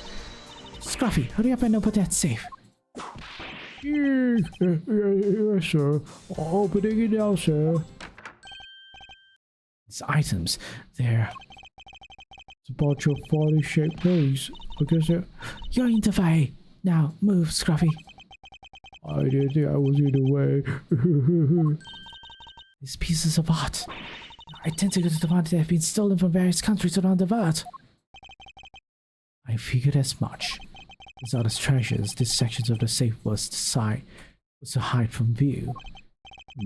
I believe a more thorough examination is required. This is the document that we thought was stuck earlier. I wonder what it's about. It's me, sir. Why don't we take a look at it first before we give up, Detective? Mr. Cochin's name is written here on the last page. I wonder what the significance of this document is. We can't read though. These are pieces of stolen art from around the world. I wonder how much they're worth, especially this one. Yay! Scruffy, don't touch those valuable pieces of art with your filthy hands. Do you have any idea what would happen to you if one of them were to break? It's just me, or did she hit one of the pieces of art just now? Okay. I guess that's it. To build a sword trick into one's safe is really something. Yeah, it's really, oh, this safe has 2 compartments. That's really impressive. Is that the other end of the key was another key? I don't really haven't noticed.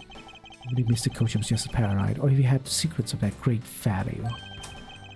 Speaking of paranoid, I was sharpening both edges of my pencil.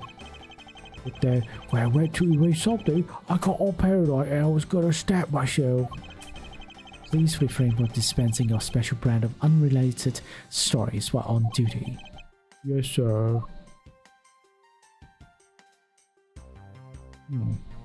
I feel like this is it. Did I get like new evidence from that? No, right? No new evidence. More things to deduce. Maybe this too? Oh. To steal your dirtiest secret. Is it possible that the dirty secret the Yatagarasu was out to steal is in this very room? Dirty secret? Francisca, You're in pursuit of some dirty underhanded dealings yourself, are you not? Something tells me that this is no coincidence. In that case, the person I'm looking for is here in the Barbalese embassy, huh? The head of a smuggling operation. I think I just might need to ask Francisca about her smuggling case in more depth.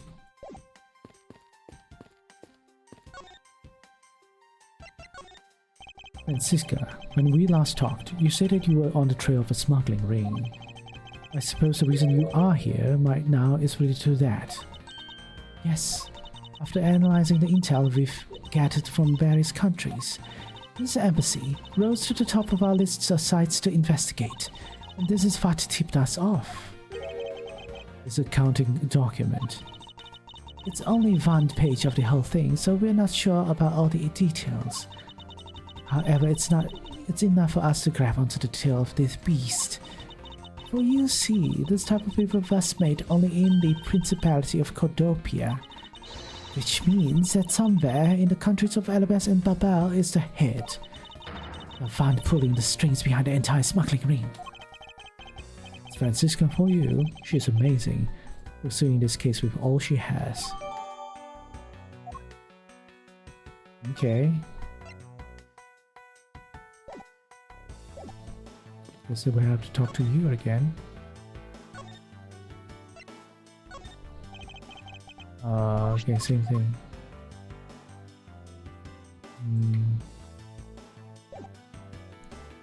So I don't have any clues to combine. Now I have talked to Kay. Kay, are you alright? Believe me, don't you, Miss Edgeworth? You don't think I did it, right? Yes, of course I don't. And I promise to prove that it wasn't you. That's enough chit-chat. You can investigate all you like, but it's only a matter of time before we take her in. It would be wise of you to give up while you can. No, I don't think so. Kay isn't lying, and my investigation will prove that to be true. Go ahead and try then, if you are that confident. I'll allow this to continue on this way. I must prove her innocence post haste. Sorry, but Interpol is still conducting its investigation beyond this point. I'm a subordinate of Miss Von Karma. Is there some reason why I've been denied access? As Superior clearly stated, you don't dare let anyone near the site, you got it? If I let you observe the site, my super will get really angry at me. You know, Mr. Ashworth, I feel really bad for a guy, so why don't we just do as he says? Yes, I suppose we might as well. It's a fireplace, you know. You know, it really gives me a place of mansion-like quality, don't you think so? Oh, if there are stable in every Beverly's house, I bet Santa Claus pays them a visit too. Just how old are you again, detective? Not very old, apparently.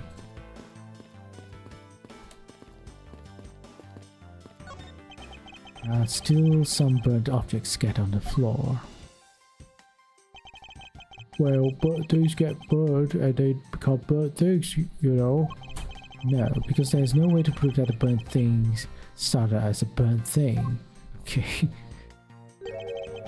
Is it a burnt thing or was it not? I have no idea what's what anymore, so...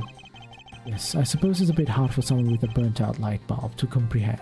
Okay, man. Calling Gumshoe a burnt out light bulb. That's new.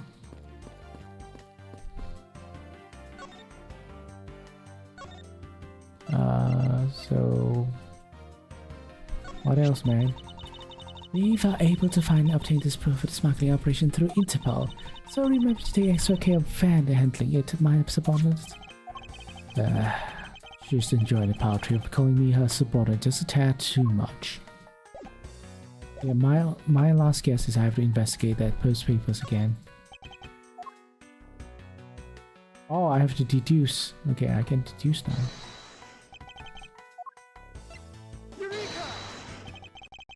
Take a good look at these documents, Francisca. It says that there are 3 pages in total, and yet there are only 2 here. Correct. Now take a look at the smuggling activity document in your possession. Tell me, is it not possible that your page was taken from this set of 3? Well, it certainly looks that way. But putting our multi-part puzzle together, we seem to have arrived at an answer. It seems that you have now found what you were looking for. Yes, and with this, it has become crystal clear that Mr. Cochin himself was responsible for the mass smuggling of Bubbles Inc. Bubbles Inc. Bubbles Inc. is a special product of the Republic of Baba. However, due to a special reason, only a limited volume is ever exported. That reason is, it's classified.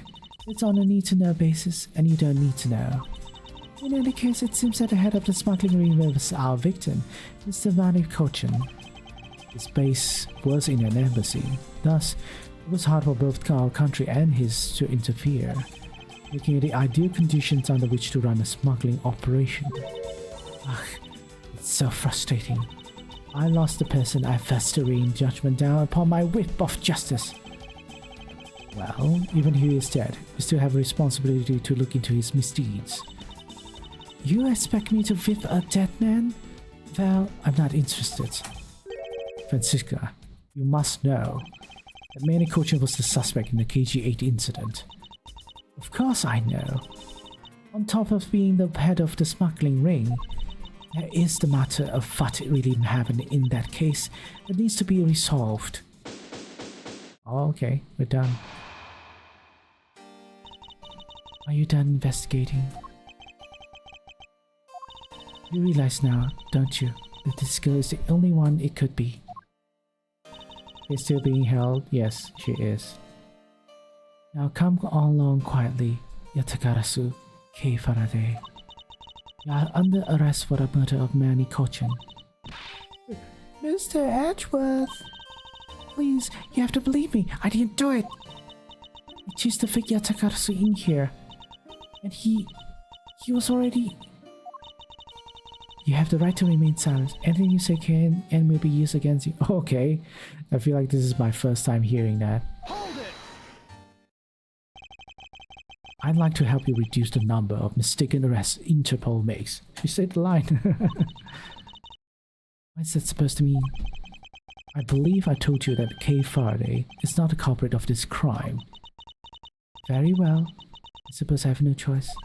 I'll show you just how foolish your claims are.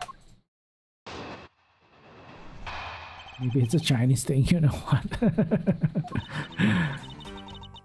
Even your police confirmed that Yatagarasu infiltrated Babali's embassy tonight. Utilizing the confusion caused by the fire, Yatagarasu snuck into this embassy. Furthermore, this girl claims to be the Yatagarasu. And most importantly, other than her, there was no one else in here with the body. Your reason for suspecting Kay is because you think she is the Yatagarasu. Exactly. It isn't just me. She calls herself the Yatagarasu.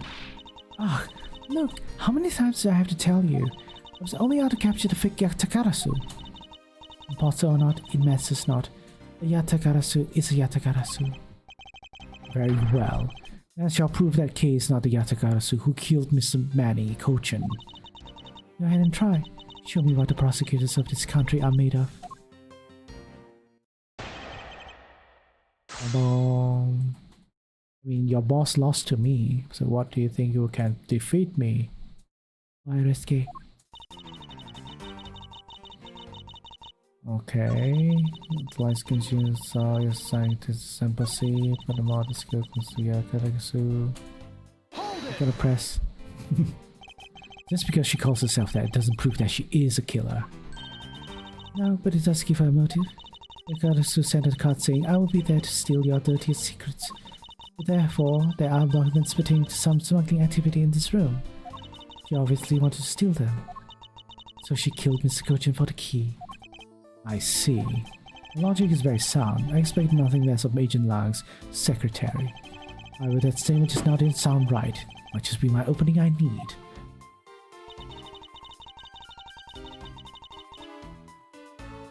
Okay. If she wanted to steal documents regarding smuggling, so that's why she killed the thing? Would this... like... How we did smuggling about appears to point to Mr. Cochin. Want to steal documents regarding smuggling, so she killed Mr. Cochin for the key.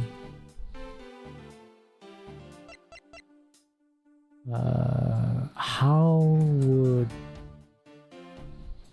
she know? How would she know? How could she know about the key though? Yakuza stole this from embassy 7 years ago. I guess the Yatagarasu would know it, so I guess that won't be a right answer. I'm thinking like if maybe the boss is a useless one. If we were to steal the documents and why the documents are still here, but then that is not really a strong argument. Not really a strong argument at all. Let me see if I can. My guess is this, but it could be not. Could not be this. Oh, okay, it is actually both of this. Why though? I was right on the bag. Why? Agent Shina, I regret to inform you, but there is a flaw in your logic. Oh. Even if you claim that she is the killer and the Yatagarasu, I'm certain that securing the smuggling documents is not the motive behind the murder. The key to the safe in this room was found on Mr. Cochin's body. Furthermore, the Yatagarasu would not be so stupid as to leave without the documents. Oh, she sweats. By the simple fact that the documents were still in the safe when we looked, it's obvious that the killer's target was not the safe at all. And perhaps she didn't know that Mr. Cochin had the key on him. If that's the case, then why would she have needed to kill him? Because I can think of no reason for her to kill him if she had not known that fact. Need, reason, all of this is simply our conjecturing after the fact. It's entirely possible that she accidentally killed him when she was sneaking in. Perhaps she didn't notice the safe second compartment before returning the key. Ugh. But the fact still remains that Mr. Cochin was stabbed to death. But you have no definitive proof that it was Kay who committed the act. Actually, I do. I saw her holding the knife she used on the victim with my own eyes. What? Allow me to tell you a bit more about the evidence that will put her away behind bars. Definitive evidence. The knife wound on the body is consistent with the bladed blade of the knife. The knife with the butterfly handle is the murder weapon, which the killer was holding. I assume she obtained the knife from the display rack and used it on the victim. The knife is part of a special 3-piece set, which has a design like no other. The set testimony all points to the girl, and there's no counter-argument. That's not for you to say. That is your definitive proof. You see now that she is definitely the killer, right? No, Mr. Edgeworth, you've got to believe me. I saw a suspicious person in a long black coat outside the embassy, I swear. You came in here because you were chasing this suspicious person. That's right. I ran into this office only because I was chasing after that person. But when I entered the room, it was pitch black. I couldn't see a thing. I felt something on the ground next to my foot. So I turned on the lights. Then...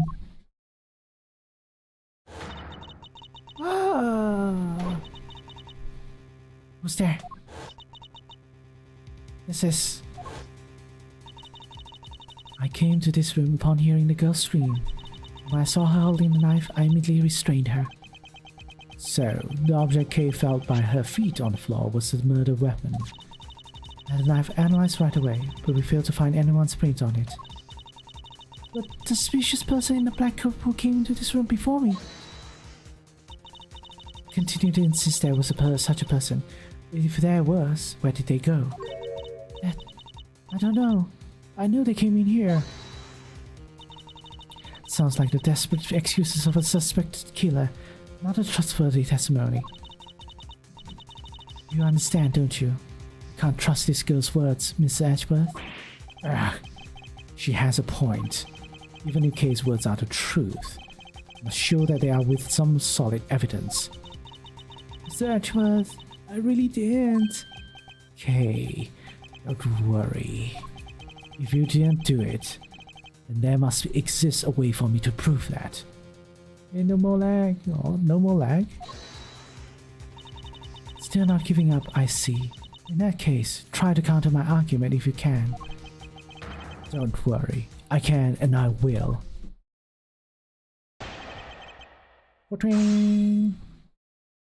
Alright. Oh wait, isn't this Kyoto Tower? Is there a tower like that in America? I feel like not.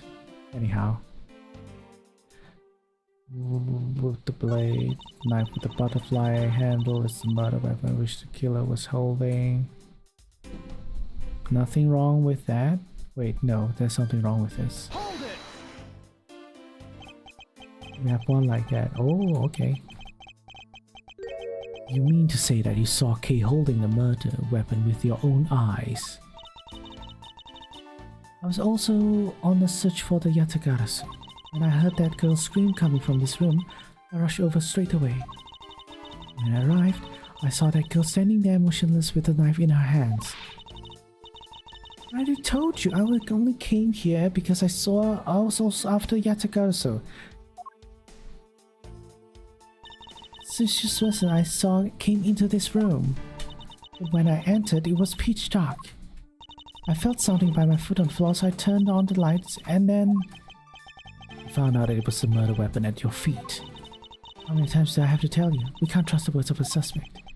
The only thing you'll accept is evidence, is it? It's the only acceptable way to counter an agent of the Interpol on the scene of a crime. Is that you? But do you have some kind of evidence that can prove me innocent? I think I do, because there's no one piece of evidence I find to be a bit interesting. I think I need to be carefully examine a piece of evidence again.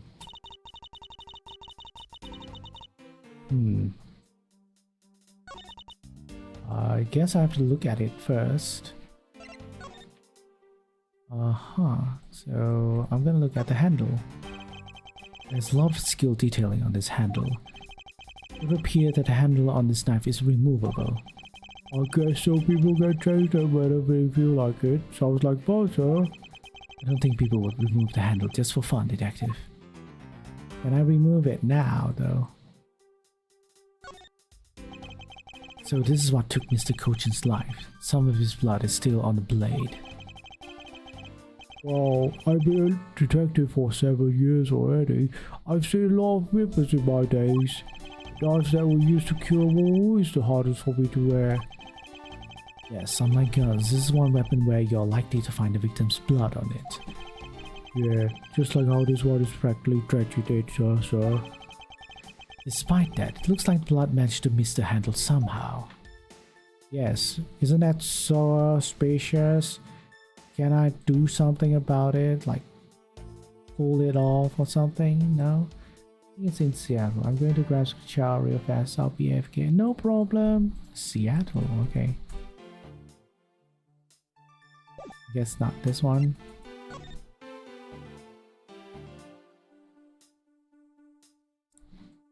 I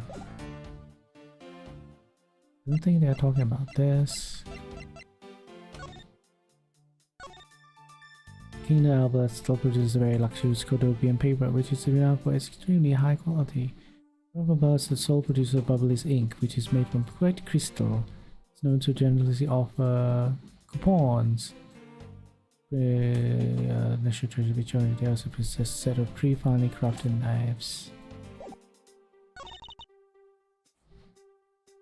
I'll just continue pressing because I don't know, man. I asked that you please refrain from speculation. It's a sound hypothesis derived from the evidence. There's no room for debate. Ugh. Miles Edfeld, know that an ungraceful loss would not be tolerated, my subordinate.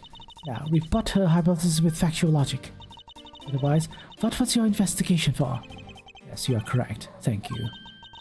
Helping a subordinate out with advice is the job of any good superior. She seems to be rather enjoying herself, but she is correct nonetheless. Agent Shna, please continue with testimony. Please clarify.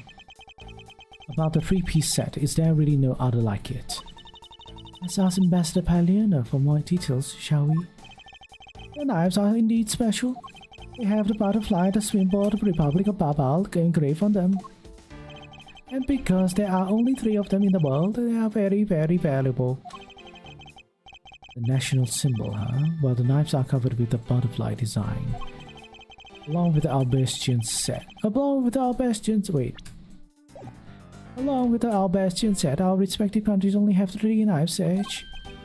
I see. Are you satisfied now? If so, let's continue.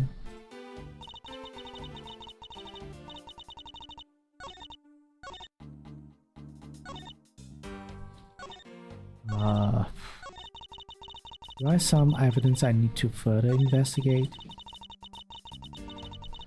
But I would say... Or maybe I just have to present it. That's always the problem, isn't it? Yeah, it's always the problem. Just have to do this. Present the knife here in the second statement.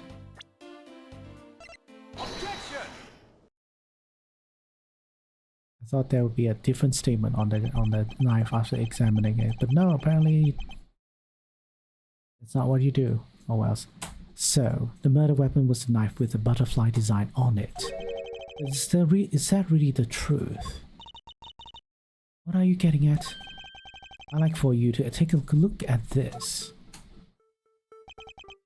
There is blood on the blade, and yet there's not a speck of blood on the handle. This signifies that at the time of the crime, a different handle was attached to this blade. The knife that Kay was holding had its handle switch and was, in fact, not the real murder weapon. It wasn't the real murder weapon? This knife can be taken apart. Shall we give it a go? As you can see, the Babalis knife has now been disassembled into 2 parts. The killer must have pulled the murder weapon out of the victim's body and proceeded to swap the knife's original handle with this butterfly one. It was all to create the illusion that Mr. Cochin was killed with a butterfly-themed knife. Okay. This should clear up any old suspicion surrounding Kay. The real murder weapon, its blade has yet to be found. Your argument isn't airtight yet. How so? It's possible that the girl herself is the one who switched handles. Don't be ridiculous. For what purpose would she do such a thing? I don't care to know how criminal thinks. The way they feel the world is beyond the comprehension of a normal person like myself. Therefore, I won't put anything past them, no matter how odd it may seem. Heh. The truth is right there in front of you, and this knife will show you the way.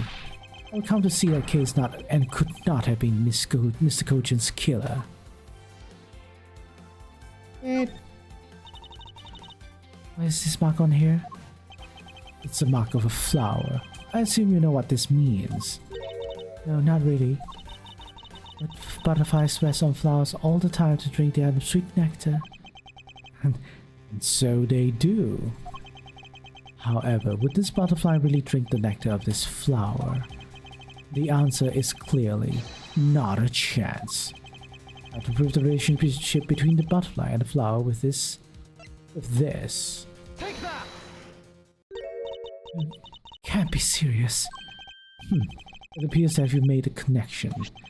The flower on this blade is designed after a certain country's national symbol. That's right, the Kingdom of Albas.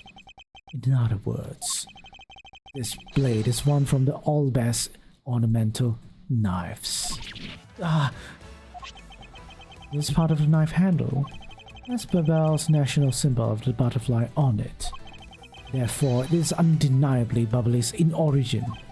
And as you both know, you can't kill someone with just a knife handle. Incidentally, when exactly did the murder occur again, Agent Shina? After the fire had broken out. That's right. Kay entered Babalis embassy after the fire had taken place. Furthermore, she had not been to the Ablastian side of the building before then. On top of that, not a single person passed between the two countries during the fire, which means that Kay could have transported our Bastion object over here. This makes it impossible for her to be the true killer. There's one we saw. Yeah, we saw someone did pass through. Whoa! Way to go, Mr. Ashworth, sir. What a great victory!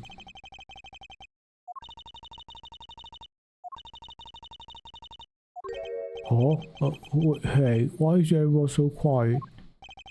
I'm happy you got this fine, cleared case name.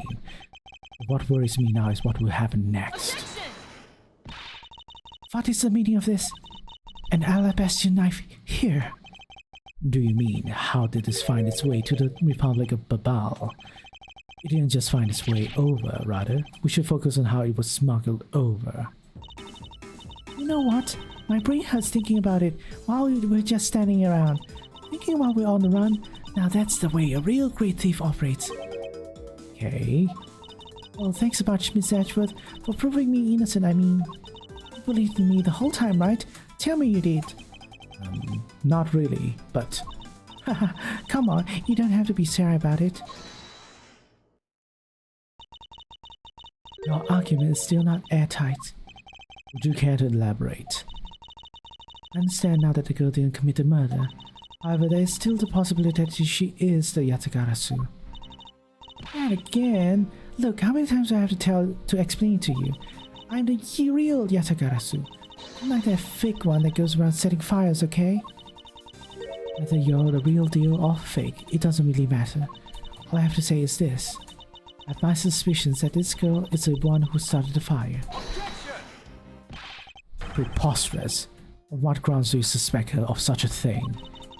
The fact that she calls herself the Yatagarasu. That in itself is the most elegant proof. Miss Shina.